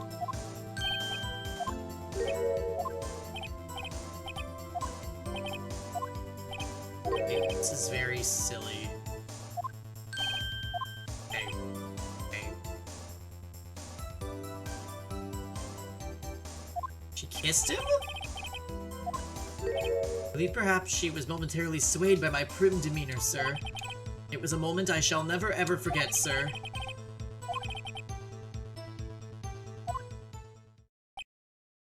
It's no good. There's nothing there. Is that it? Finally, you understand. This bellboy has absolutely no reason to lie. Now, if you have any decency, you will end this rather tedious cross-examination here. It was a bit tedious. The witness may leave the stand. Can't let this happen, can I? Wait! Please wait. Yes! Does the defense have something to add? One last question. Let me ask one last question. Asinine knave. Does that judge you in 20 years? Yes. Yes. Your Honor, I must object. This charade of justice has gone on long enough. Now, Mr. Edgeworth. All right, Mr. Wright. I'll give you one more question, that's all. My goodness, how awful! This is really it. Now this is my last chance. What do I ask him about?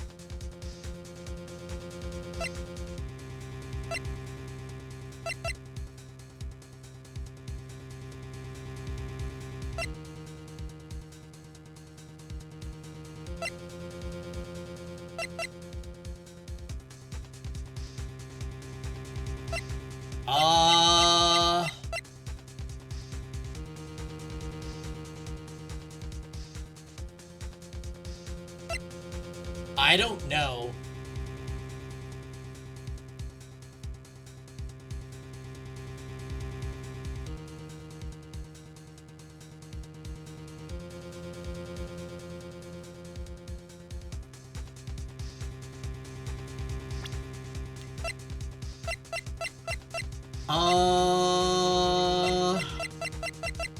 I'm between room service and check-in. I don't think bed making is relevant at all. I'm gonna say room service. I don't know. Tell me again about, room service. Again, sir? Exactly 9, I delivered room service to Miss May in room 303. The guest had requested iced coffee. $18 was the charge, as I recall. Let's see. $18? Doesn't that seem a bit expensive? Yes, well, iced coffee for 2. Oh! Okay. Alright, we lucked into it. Let's go. Did he say? Yeah, I legit thought it would be $18 for one. Because everything's so fucking expensive. What did you just say? Rather, quite. Bellboy, tell us the truth now. There's an iced coffee flavor here with protein and it's good. I have a few protein powders that I mix with iced coffee. One of them's caramel that I got for free, and one of them is mocha. That one makes it taste kind of like a milkshake.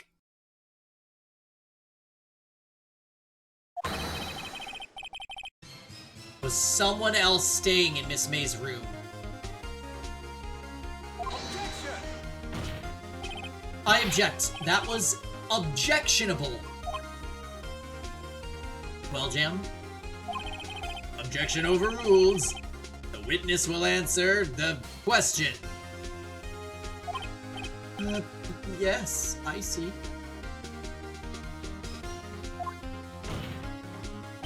Why did you not mention this in your testimony? Well, sir, you didn't ask. Nice try. That's the sort of thing you're normally supposed to mention. Yes, quite indeed. It was the, good barrister there, Mr. Edgeworth, who... He asked me not to mention it if I wasn't specifically asked, sir. Ugh! Oh, Edgeworth is a scumbag? You fool! Done it. I've won. Miss April May checked into a twin room with a man. Oh! So you know what? No matter what I answered that question earlier, we would have gotten this information. Hey, Thomas. So, the check-in would have been with a man. The iced coffee was for 2, and the bed making, he would have said some shit like 2 people slept in it. Or maybe that was a joke answer. I don't know. But, yes. I do think a lot of these come down to illusion of choice, which is fine. Like, this is very much like a tutorial type situation, and that's okay.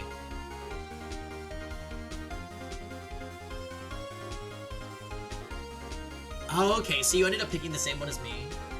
And yeah, story time, I really like the music in this game. I think this game aged really, really well. Personally.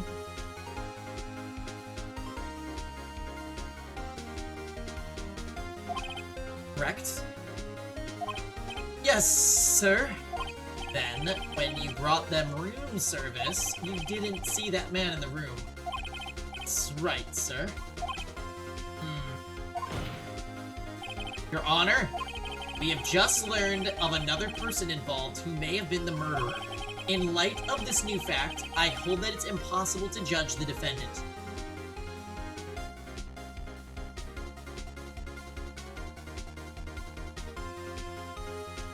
Yeah! GAA definitely is different. But a more like condensed. I'm not mad at things being more condensed.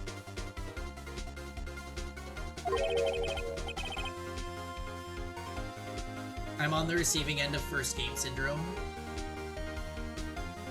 Oh well, which is fine, it's fine. I honestly don't have any real complaints.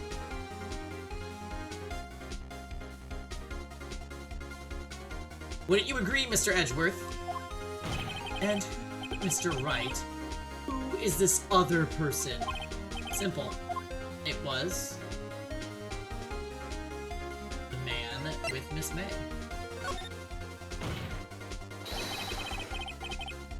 Man who checked in with Miss May. Now wait, if it was Miss May herself, that would have been...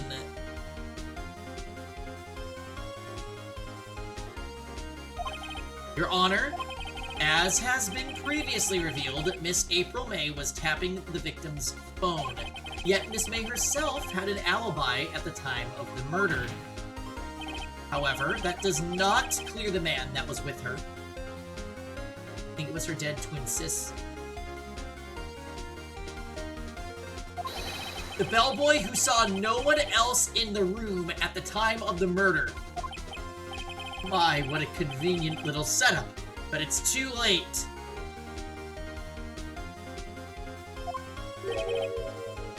June, July.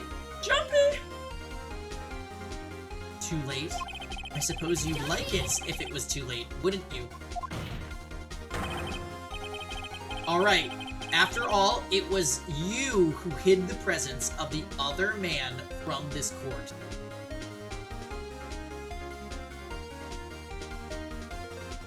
Is June with the chase? start. Amateur! These accusations are ludicrous! Enough! The court acknowledges the defense's argumenta. I expect the prosecution and defense to look into this matter fully. Am I understood? Yes. Yes, Your Honor.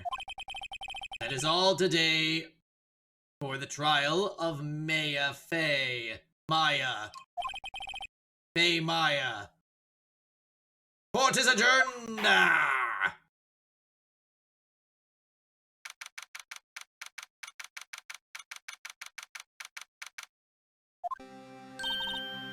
Mr. Wright! You're amazing in there! Really? I think I might be your newest fan! Oh, I was just doing my job, you know. Then again, that other attorney was pretty cool too. Huh? That face of his, with his eyes wide and his trembling lips, it sent shivers up my spine. If you say so. So what happens with me? Do I get to go home now? Well, no, I don't think so. Not yet. Oh, I see. But I got a great lead in today's trial. Lead? That man with Miss May, he's the key. Oh, I get it. What happened to Miss May after that, anyway? I heard they arrested her. I guess she's learning her charms won't work everywhere. She's probably at the detention center now. I may have to go down there later. Anyway, this case is far from closed. Yes, sir! I'm going to find out more about this man. Do you think he was the one who... Maybe so. Sis... Don't worry, I'll find him by tomorrow, I promise. I'm counting on you! I asked for a full record of April May's testimony. I thought it might come in handy during the trial tomorrow. But now that I have it, I'm not so sure. Most of her testimony was all lies. In fact, there's only one part that hasn't been stricken from the record. The victim dodged an attack and then ran to the right, but she was caught and struck. So yeah, that's the only... That is new information that she provided for us.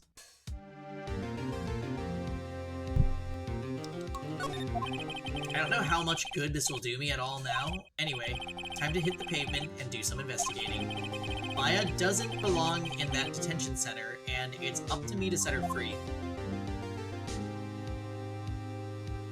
Yay! Okay, so we got through half of the trial so far. Very nice.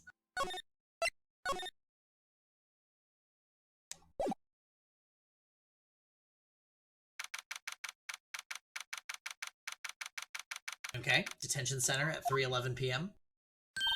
Oh, well, hello! I didn't expect anyone to visit me in such a dank place as this. It's really quite...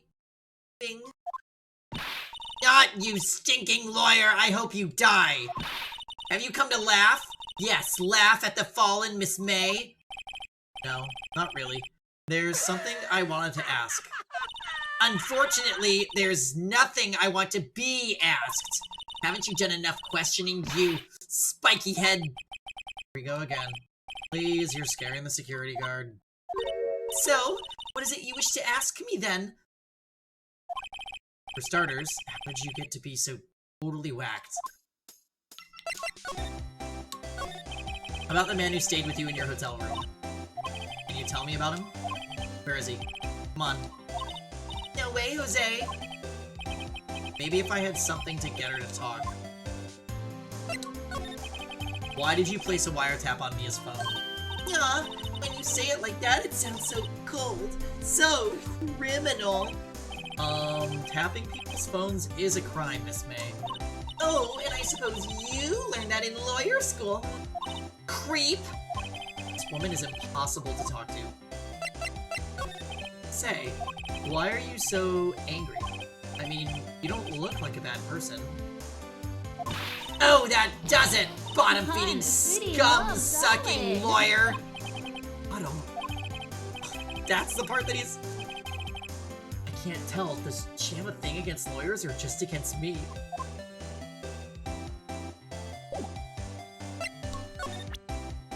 It's like, did she just call me? Did she just call me a bottom?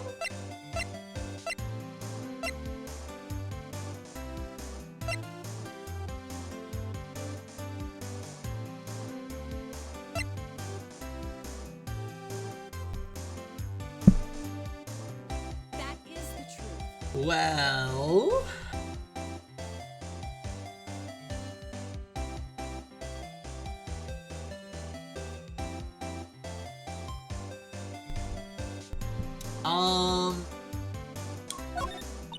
Hey, guess what? Actually, I hate your guts, so get lost because, well, I'm not cooperating.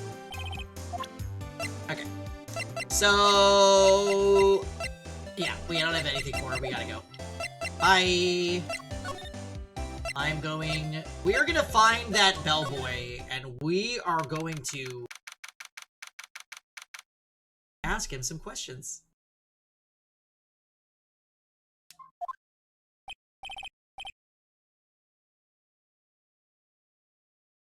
Oh, hey. Welcome, sir. Quite the performance today, if I dare say so myself. Oh, thanks. Sorry for putting you on the spot like that. He's into April's... well... that doesn't have to necessarily mean anything. No, not at all, sir. Your efforts today can only help the Gatewater's rep, as they say.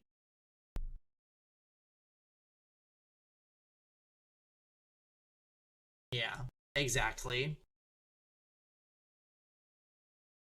That's what I'm saying, like, some people just, you know, hold it in. Okay. Huh? Rep. Yes, our reputation will swell as the hotel Oh my god! where the murderer used a wiretap. We can charge a premium for the room, of course. It will be great for business, sir. Whoa. Miss May hasn't been charged with murder. I, too, will become famous. The bellboy who brought the murderer iced coffee. Why do I feel like we're both stuck in the same bad dream?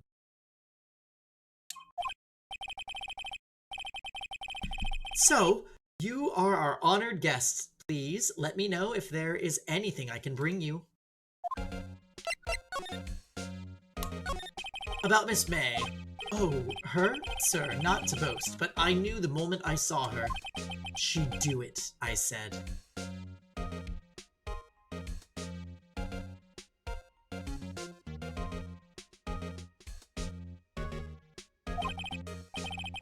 Do what?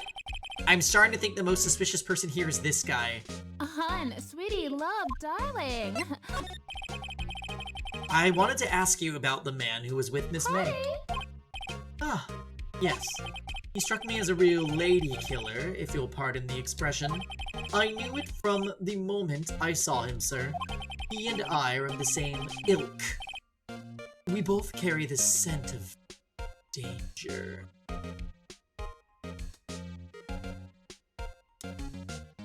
Tell me more. There we are in total agreement, Mr. Psycho Bellboy. If I had a photo of the man, I'm quite sure I could identify him. Photo. Could you tell me about this hotel? Absolutely. And on that subject, I have an excellent idea, sir. Currently, this hotel is known as the Gatewater. I propose that we add a subtitle. Subtitle? The Gatewater Hotel. Murder Manor. Well, what do you think? Sounds great! Whatever floats your tea set.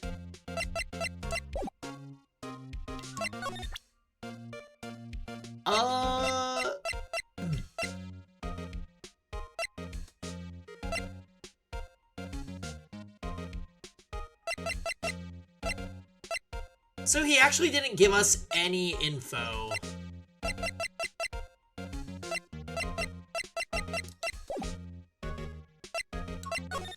I guess let's just go see what's going on here.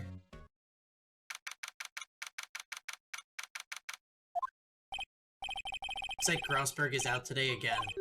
Maybe he's avoiding me for some... Oh, the painting is gone.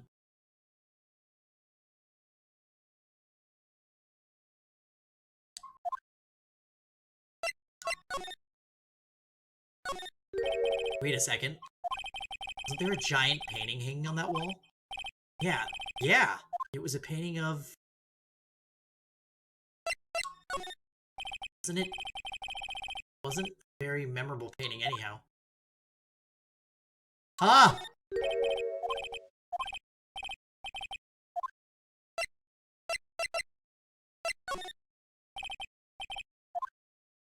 Are none of them right? Alright, who's this? Old photos, there are two lying here. Oh, how convenient. There's been written... Something's been written in pencil on the backs. DL6 Incident Exhibit A, DL6 Incident Exhibit B. Let's take a look at these.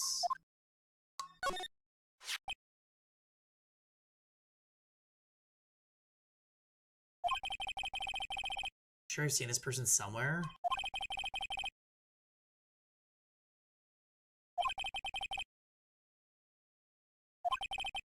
Well, classic Phoenix, literally stealing things to use as evidence. Who the fuck is that Maya? No, I mean Miss May.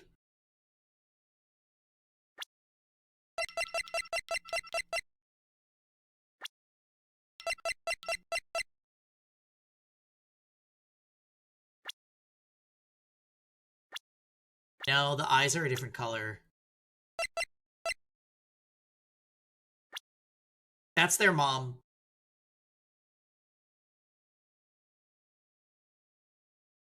That's gotta be their mom. The one who was wronged.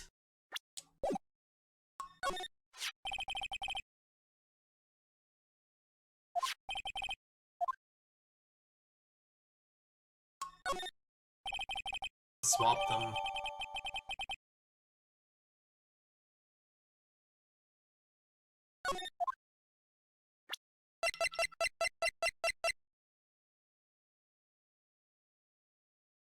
So this is the killer.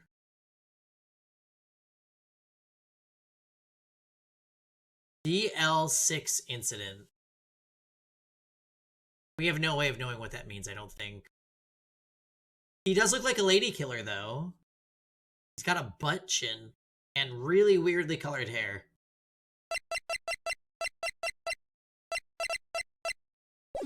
Yeah, they didn't they didn't mention anything. Table for clients, an elegant ebony case, and if I'm not mistaken, that lighter is made of solid gold.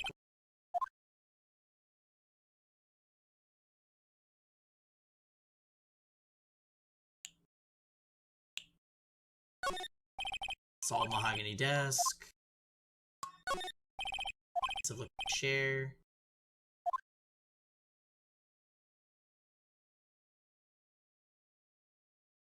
Ugh! You think it's Radical 6? Okay. So we're just gonna move. Back to see our hotel boyfriend.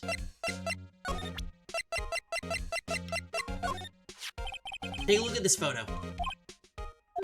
That's him, detective. I'm the lawyer.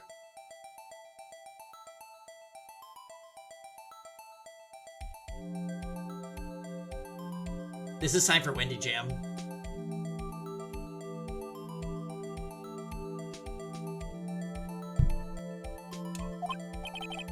Oh, I know that. I just wanted to say detective once. You know how it is. No, I don't. Without a doubt, that is the man who checked in with Miss April May. How about I write an affidavit swearing that that's him? An affidavit? This guy is way too excited about this. Well, sure. Why not? Yes! I've always wanted to write an affidavit, sir. From whenceforth, I will be known as the bellboy who swore the affidavits. Just hurry up and write it. Describes the man who stayed with Miss May at the hotel. Not even Miss May can play dumb to this.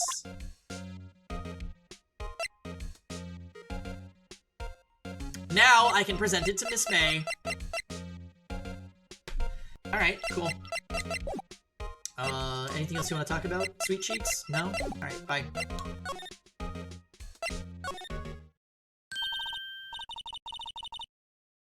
You again? Can't you take a hint and stay gone? Hey. The only reason I'm back here is because you won't talk to me. Oh, so it's my fault now? You don't just have spiky hair, you also have a spiky heart. That does it. When this case is done, I'm shaving my head.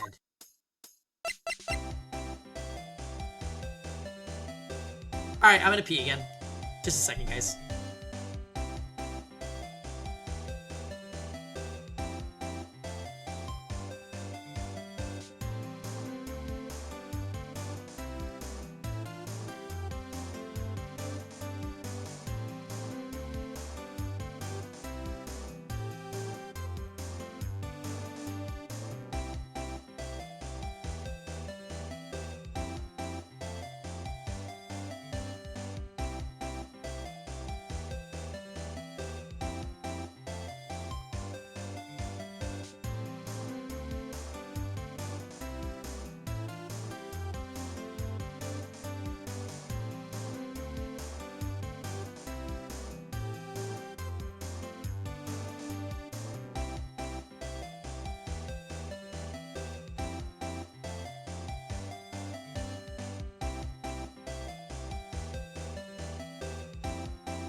should be happy I'm here. And now, for the main event. Jeez, Lisa. Jeez. Boo. Eden's Garden, chapter, chapter 1 is coming on December 20th. I'm not gonna be able to stream it for you guys for a long time, though. Because it comes out the day before I leave for a week trip to see my parents.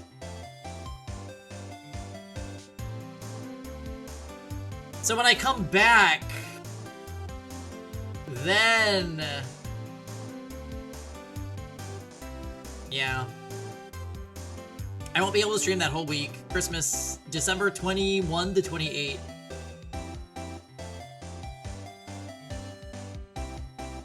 More Eden's Garden voice commands. Oh, I had a few that I took note of when I was playing it with Grant.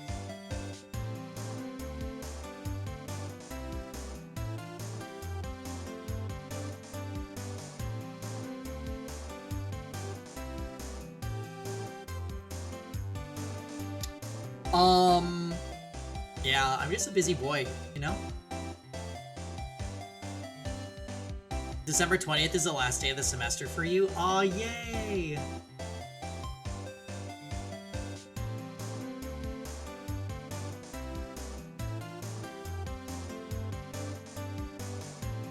Alright, let's do it. So we're presenting the affidavit. Do you have a look at this? What's that? The bellboy's affidavit. It tells us everything he saw, such as the man you checked in with was most definitely this guy. Now I'm getting somewhere. This is it. All or nothing. Time to do a little bluff. No use playing dumb. Indeed, that's an act. You don't talk? I'm taking this info to the press.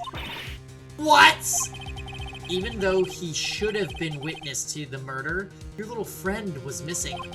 I'm sure the press would have a field day with his reputation. Oh, fine, I'll talk. You win, lawyer. Yes, man, that felt good. It's great to be alive. Why are you pumping your fists in the air? Now, tell me about the man you were with. That man? He's my boss. Red White. President of the information gathering conglomerate, Blue Corps. Yeah, Phoenix is great. I'm glad you're having fun, Lisa. Red White? Information gathering? Well, I suppose you could call it a detective agency. So this is the man that was with you the night of the murder. I'm scared to talk. I don't want to end up like her.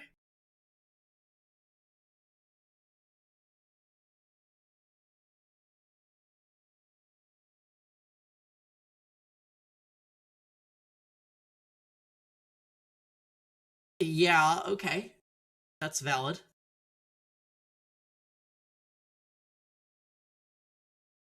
Maybe the most valid thing that she's said.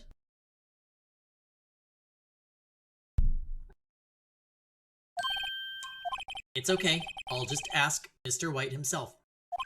Can you tell me where Blue Corps is located?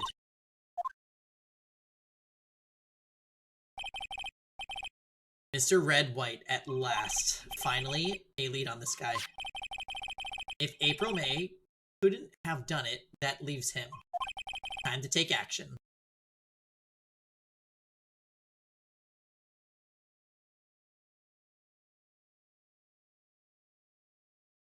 I feel like confronting someone that you think might have murdered another person is a bad idea. Like, maybe we should confront him in the courtroom where there's people, you know?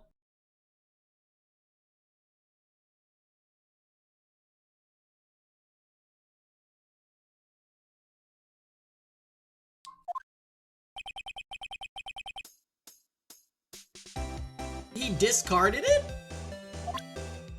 Why?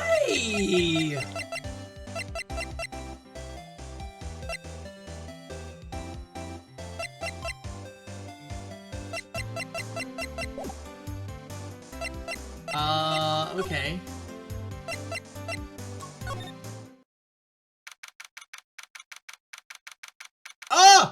the picture!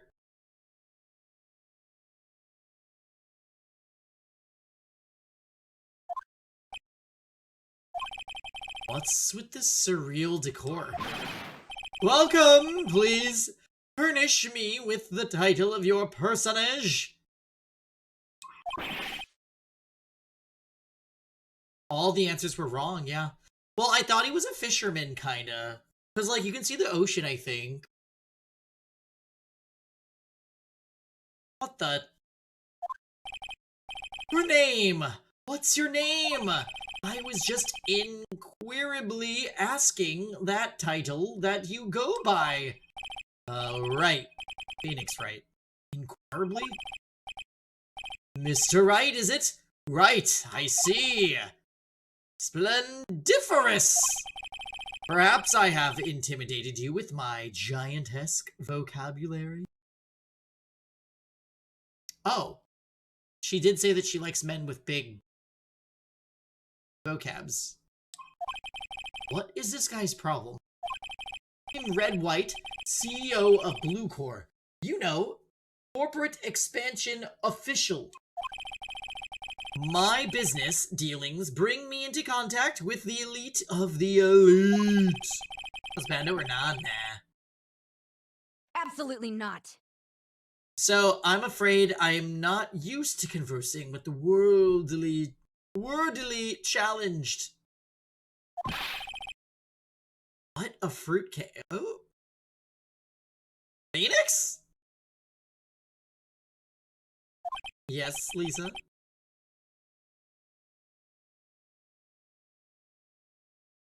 You're sure somebody finds him attractive? You could do worse, but no, there's too much going on here. I like his suit. You can make the bluish box transparent so you can see things.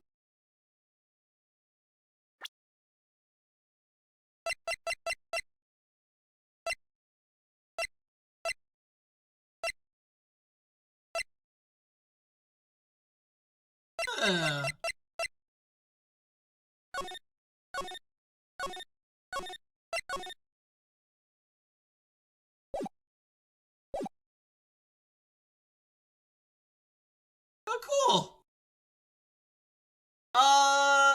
His room is looking very gay, though. The more I'm noticing.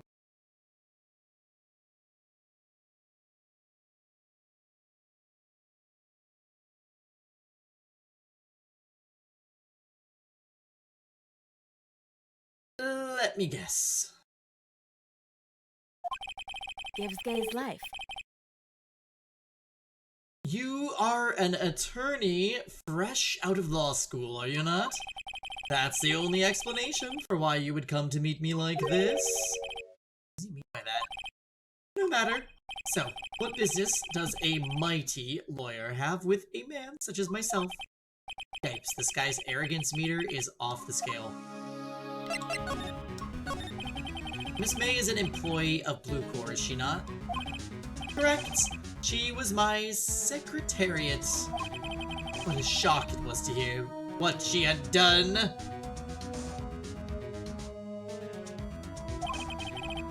She has done? You mean the wiretap? Indeed! She is paid to answer phones. Tapping them is not in her job description. She does gather information for us as part of her duties, but I assure you we do not condone illegal methods. It is ineffable that she would do this. It sounds like he's trying to turn Miss May into a scapegoat. On the night of the murder, were you in April May's hotel room? You can say I seldom pay attention to mundane details such as time and place. My motto is, don't worry, be happy. Still, Mr. White, the hotel bellboy has stated on record that he does remember you very clearly. No matter. The bellboy can say what he pleases. I still won't talk to you. If you want me to speak, then put me on the witness stand. Although I doubt you'd be capable of doing that. He raises a good question, actually. Didn't the prosecution call him as a witness? Could have seen the same thing as April May. Oh, the police, the courts, to me they are mere toys, playthings for my amusement. What kind of company is Blue Core anyway? Ah, excellent question. We buy and sell various kinds of information. We are a company of the future, you might say. Its desire to control the heavens, and I'm no exception. Diamond! Happy Saturday, what's going on? I don't know if you guys can tell, but I am extremely congested tonight. I really hope I'm not getting sick. We are vibing with Ace Attorney, and it is almost time for some Saturday night killing game.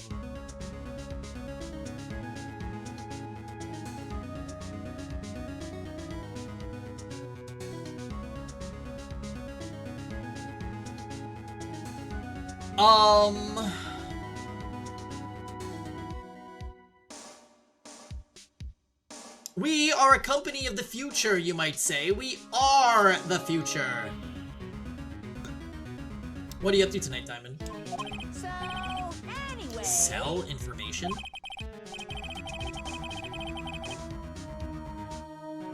In just 10 years, I've built this business up into the grand office you see now.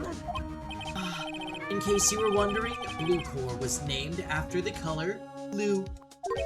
I, Red White of Blue Core, as founder and CEO, named it so. And why, you ask? Because I like the color blue, of course. Fantabulistic, is it not?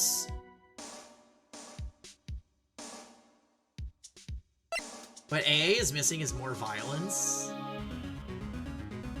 Really? Are you not down? I feel like this is a pretty interesting game. Like, it still has the mystery twists. So, that makes me happy.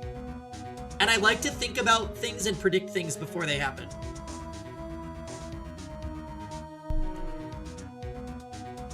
Unrelated, but I kind of want to order a hamburger. There's no tension and will to survive. Should I not order a hamburger for it?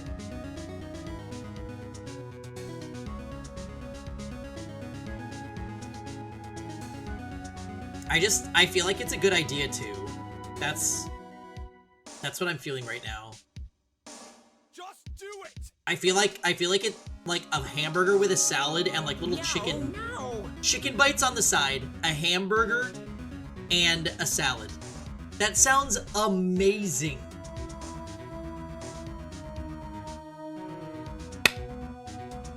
And no pickled okra.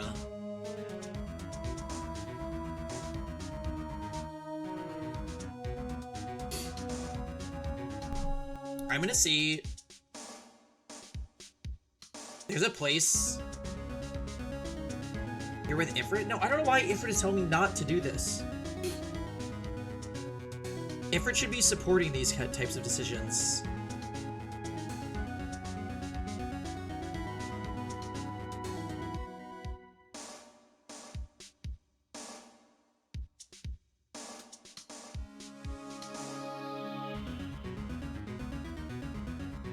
Alright, I'm seeing if Kevin is down to do me a solid and pick it up. If I order. I think he's doing something tonight after work, but you could just stop next door and pick up my food, you know?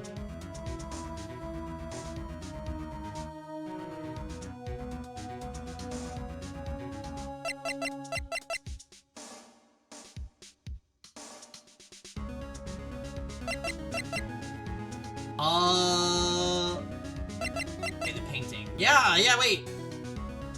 Burger time? Yes. Well, we'll see. It wouldn't be burger time till way later. I'm just in the mood for a burger. Do you guys get that? Like, I think burgers might actually legit be my favorite food. And I try not to eat them often because, you know, they're bad for you. But, like, if it's been too long, then I'm like, I just need a burger in my life.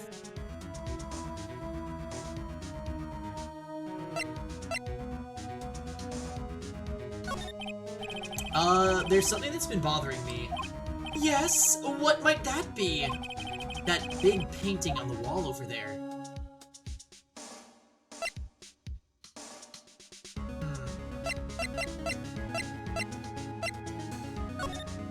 Say, when did you get that painting? No idea. I forgot. I've seen that painting before. Yesterday, in fact. Why do I find that painting here today? His outfit? Ifrit, look at his office. Phoenix literally called him a fruitcake, and I'm like, can't just say that. But no, I think he's actually right.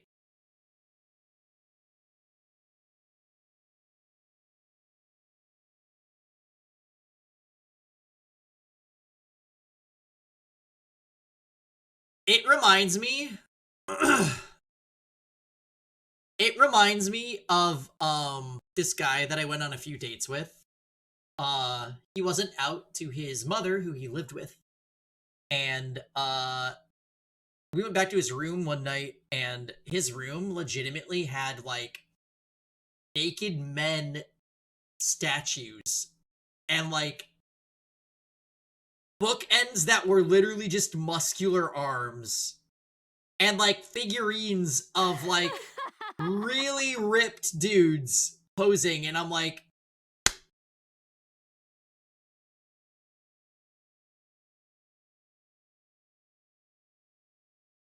you're not fooling anybody.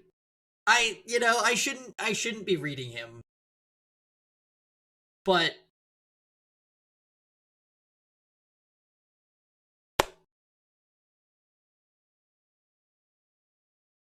yeah, maybe he didn't, right. I'm sure, I mean, when your son is 30 and he doesn't date, like, he doesn't ever actively date women,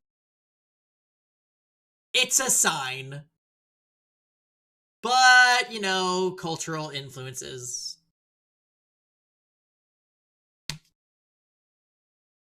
Yeah.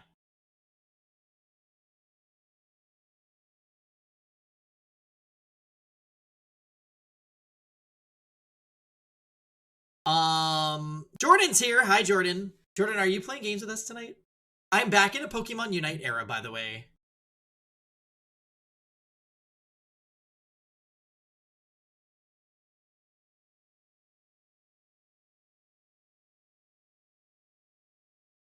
Your mom made it very clear that she knew you were gay but didn't want to say. My parents also knew I was gay before I told them. My mom was like, all right, well, you're letting me know. And my dad tried to deny it. Someone I dated had, like, old Hollywood dive portraits in their room.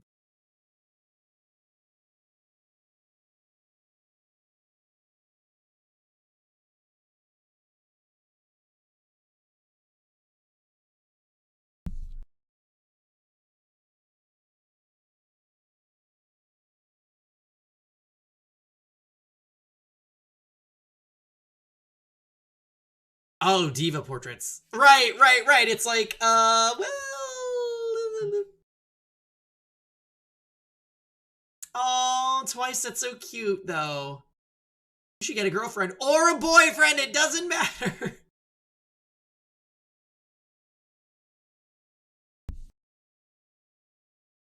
Alright, Kevin's on plan.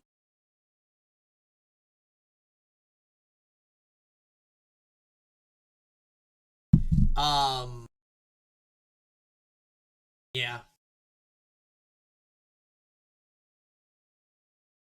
Extremely subtle, the most subtle.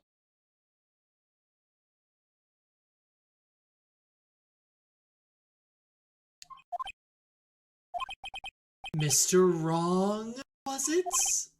Right. It appears you do not fully grasp your position here. I ask again, who are you? Huh? A lawyer? No, my feeble friend, a mere lawyer. Worthy of nothing, zilch, zippo, nada. Just like that sorry excuse for an attorney, Brody Burger.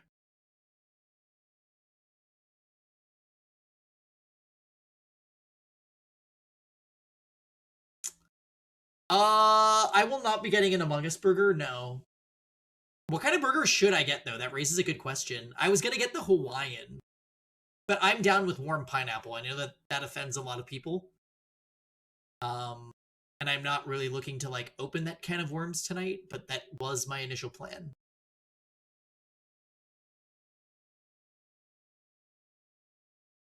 Chili burger? I don't think they have one. I'm getting from a good fast burger place. Like, it's a really legit fast burger place.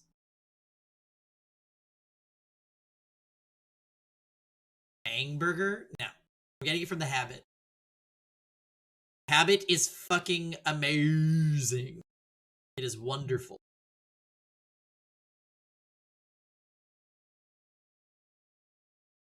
Blah, blah, blah, blah, blah.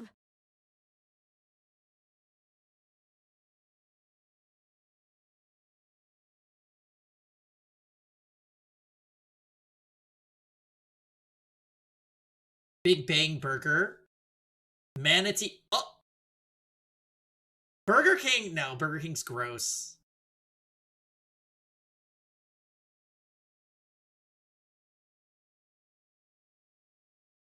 Yeah. Here, damn it! I don't. Yeah, Tux loves Burger King. I don't really. You know. It's not my thing. Habit is the best fast food burger, though. I stand by that opinion. And second place is In-N-Out, but people just don't get it for some reason.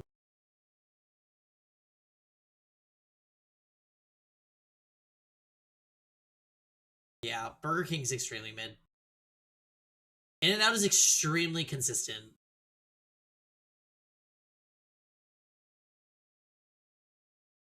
And it's funny you describe it that way, Storytime, because In-N-Out literally reminds me of that show from All That called Good Burger.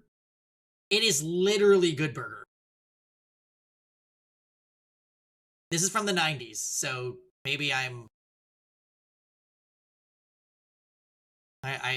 Yeah, you know what? No, most of you guys should know 90s television. Anyways, even if you don't, Good Burger was amazing. It had Keenan and Kel on it. Yeah, Armin was raising his third son in the 90s. You didn't watch it? Yeah, they had a movie, okay? The Good Burger movie was amazing.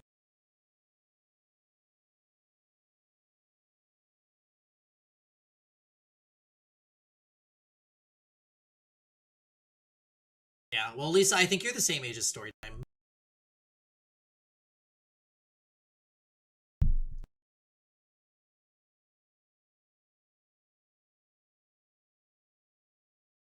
Yeah, we got dust in our bones, Nano.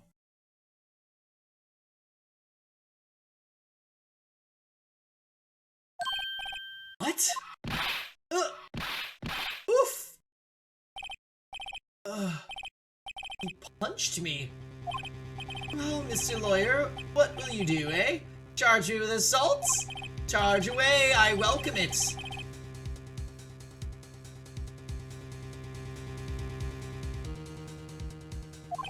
What? Need my exposition. The police, the courts, they all do my bidding. So you say. But I wonder, is that kind of control really possible?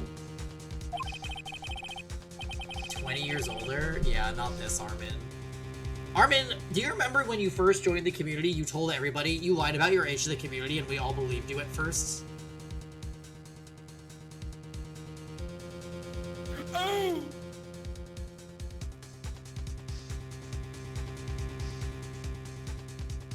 Yes!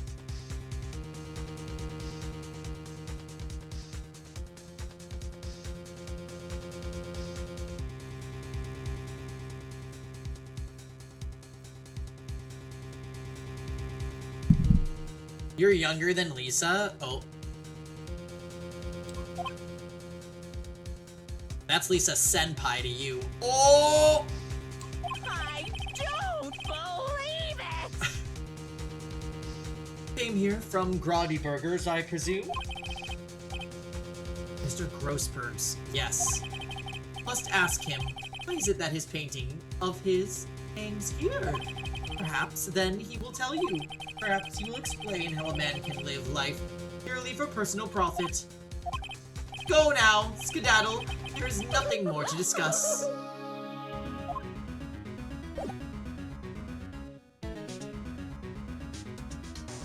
"26 was your prime."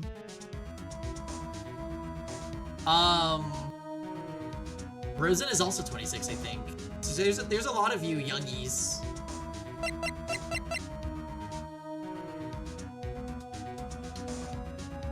"26 was Armin's prime.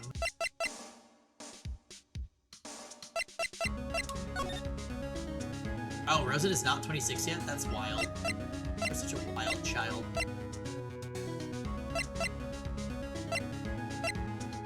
I don't believe it! 20 minus what? Armin?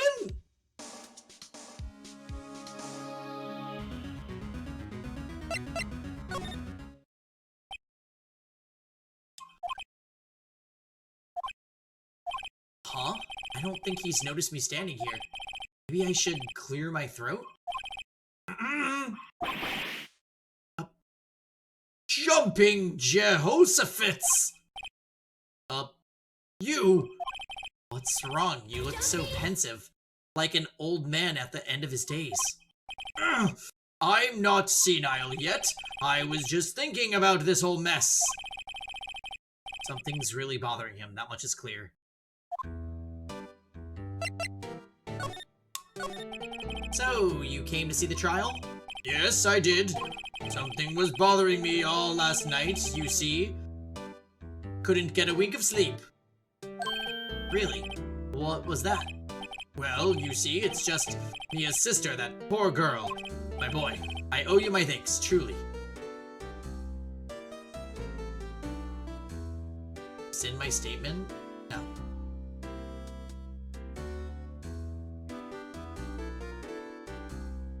Definitely Grossberg.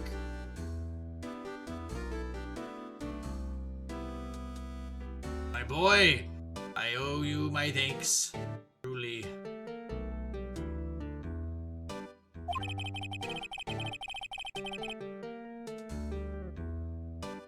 Oh my.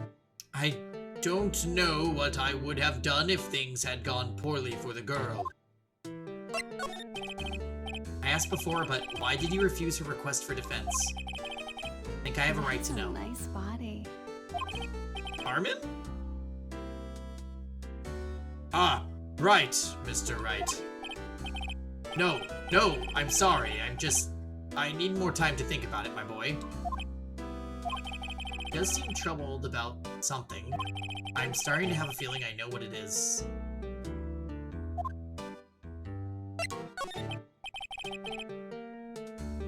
I like sometimes Armin posts in random chats in Discord, and then me and Ja just reply to him with the Nahida ult gif. It makes me happy every time. Because I remember when, before Nahida had come out, Armin would spam that. And I always was like, that animation is so fucking good. So every time I see it, I associate it with Armin.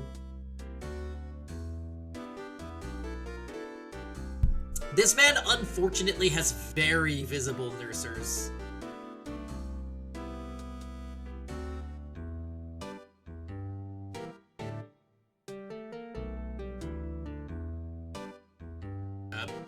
Yes, I paid Bluecore a visit. Oh, I see. Mr. Grossberg. I have to admit, something has been bothering me. What is it? Well, out with it, my boy. You see, it's just... that big painting. You never saw them. But now that Lisa... So this is Lisa's fault. I have to draw attention. This is Lisa's bad. She's the one that told me to make it transparent. and now we're Wendy jamming, and I'm cool with that. Yeah, Lisa, you fucked up. Well, actually, you didn't fuck up.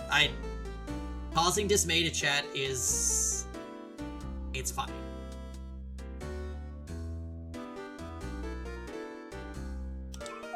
Mr. Grossberg, sir, there was a giant painting hanging right there the other day, was there not?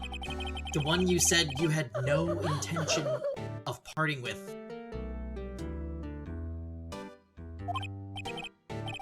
Well, I saw it. Today. It was in the CEO's office at Bluecore. Red White's office. Oh, you noticed. I suppose I should have guessed you would. It is a large painting. Mr. Grossberg. I know you and Mr. White are connected somehow. Connected, you say?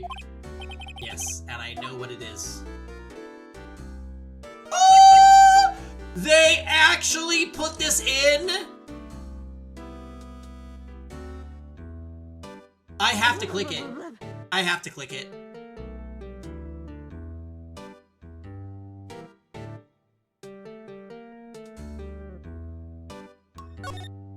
It's not something I can claim. I vow to love you. Doesn't your heart belong to me? It's not something I can claim to understand. I'm not your sister anymore. Okay, Japan. But you and Mr. White are lovers, aren't you?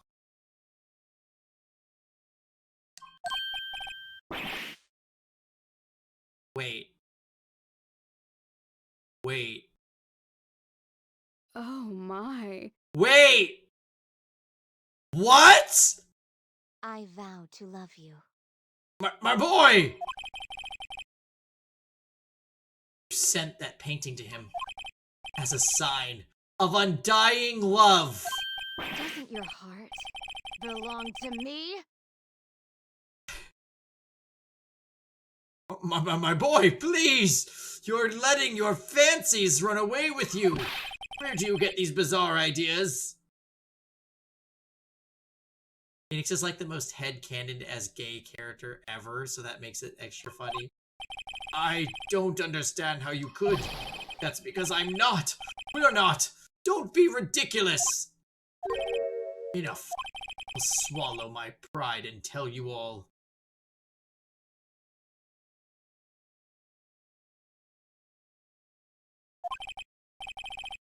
I saw it. I saw it. I saw it. I knew it. They are lovers. No, we are not lovers!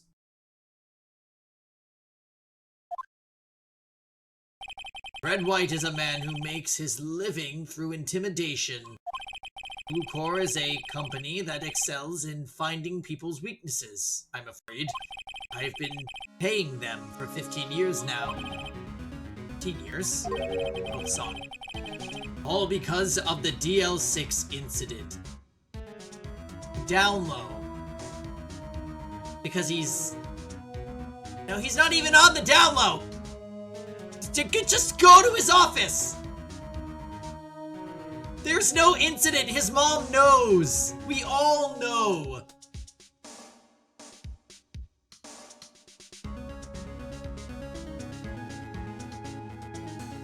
Okay. As you may have guessed, the name on the back of those photographs. As you suspected, I could not stand in defense of Maya because of this. Armin? White would have destroyed me if I did. So that's the connection. It is hard for me to tell you this, my boy, but arresting Red White will be nigh on impossible. Possible why? He has information on everyone. It gives him an iron grip. He owns judges, attorneys, prosecutors, police, and politicians. What? They are bound, unable to do harm to themselves and therefore to him. Don't look at me like that. What you see is nothing more than the weight of many years.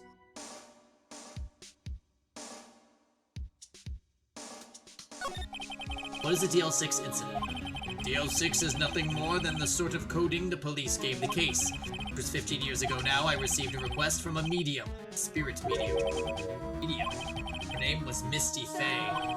Anyway... Faye? Oh, hey, Chief. We're gonna be starting Among Us very soon. I'm just trying to get to the end of this segment. Indeed, she was Mia's mother. She had been investigating a murder at the bequest of the police, and she failed. And as a result, the police called her a fraud. I was browsing Twitter a few minutes ago and I saw 3 Phoenix Edwards posts. Oh, that's funny.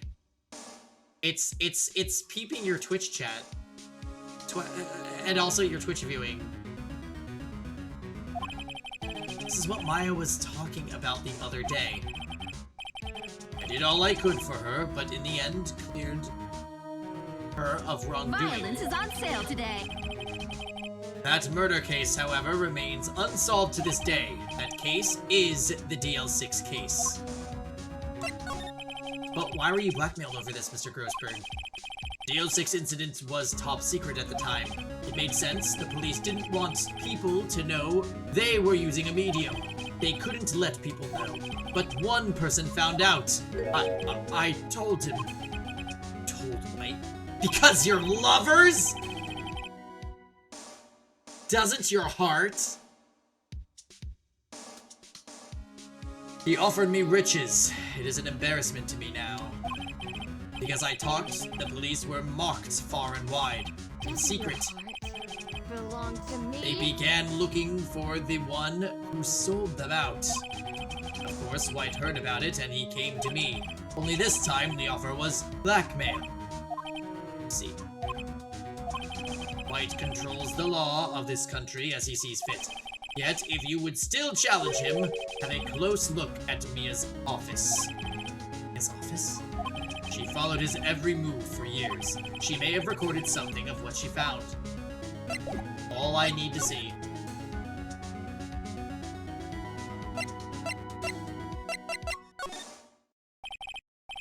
It's funny, really. Alright guys. We've got to make our save for the night and move on to Among Us. We are officially in Among Us time. But that was a good sesh. It's funny, really. We got through the entire first part of the trial. And we'll be continuing it tomorrow night. So, let's get our Among Us situation going.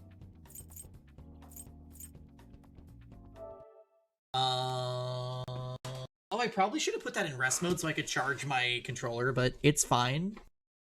Yeah. Let's get this, guys.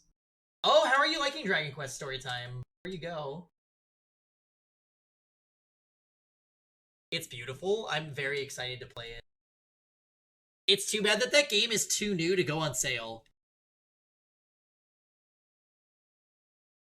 The more you play it, the more you realize how referential DQ11 is to it. I thought DQ11 was, like, supposed to be a reference to DQ1. Was that me just...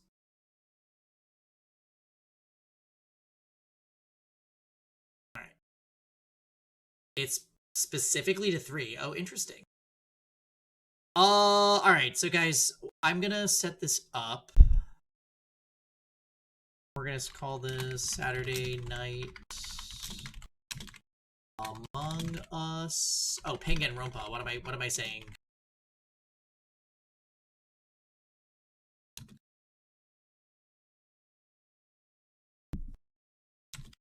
Alright.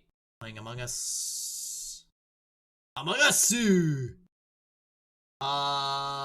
Let's get our Among Us playlists.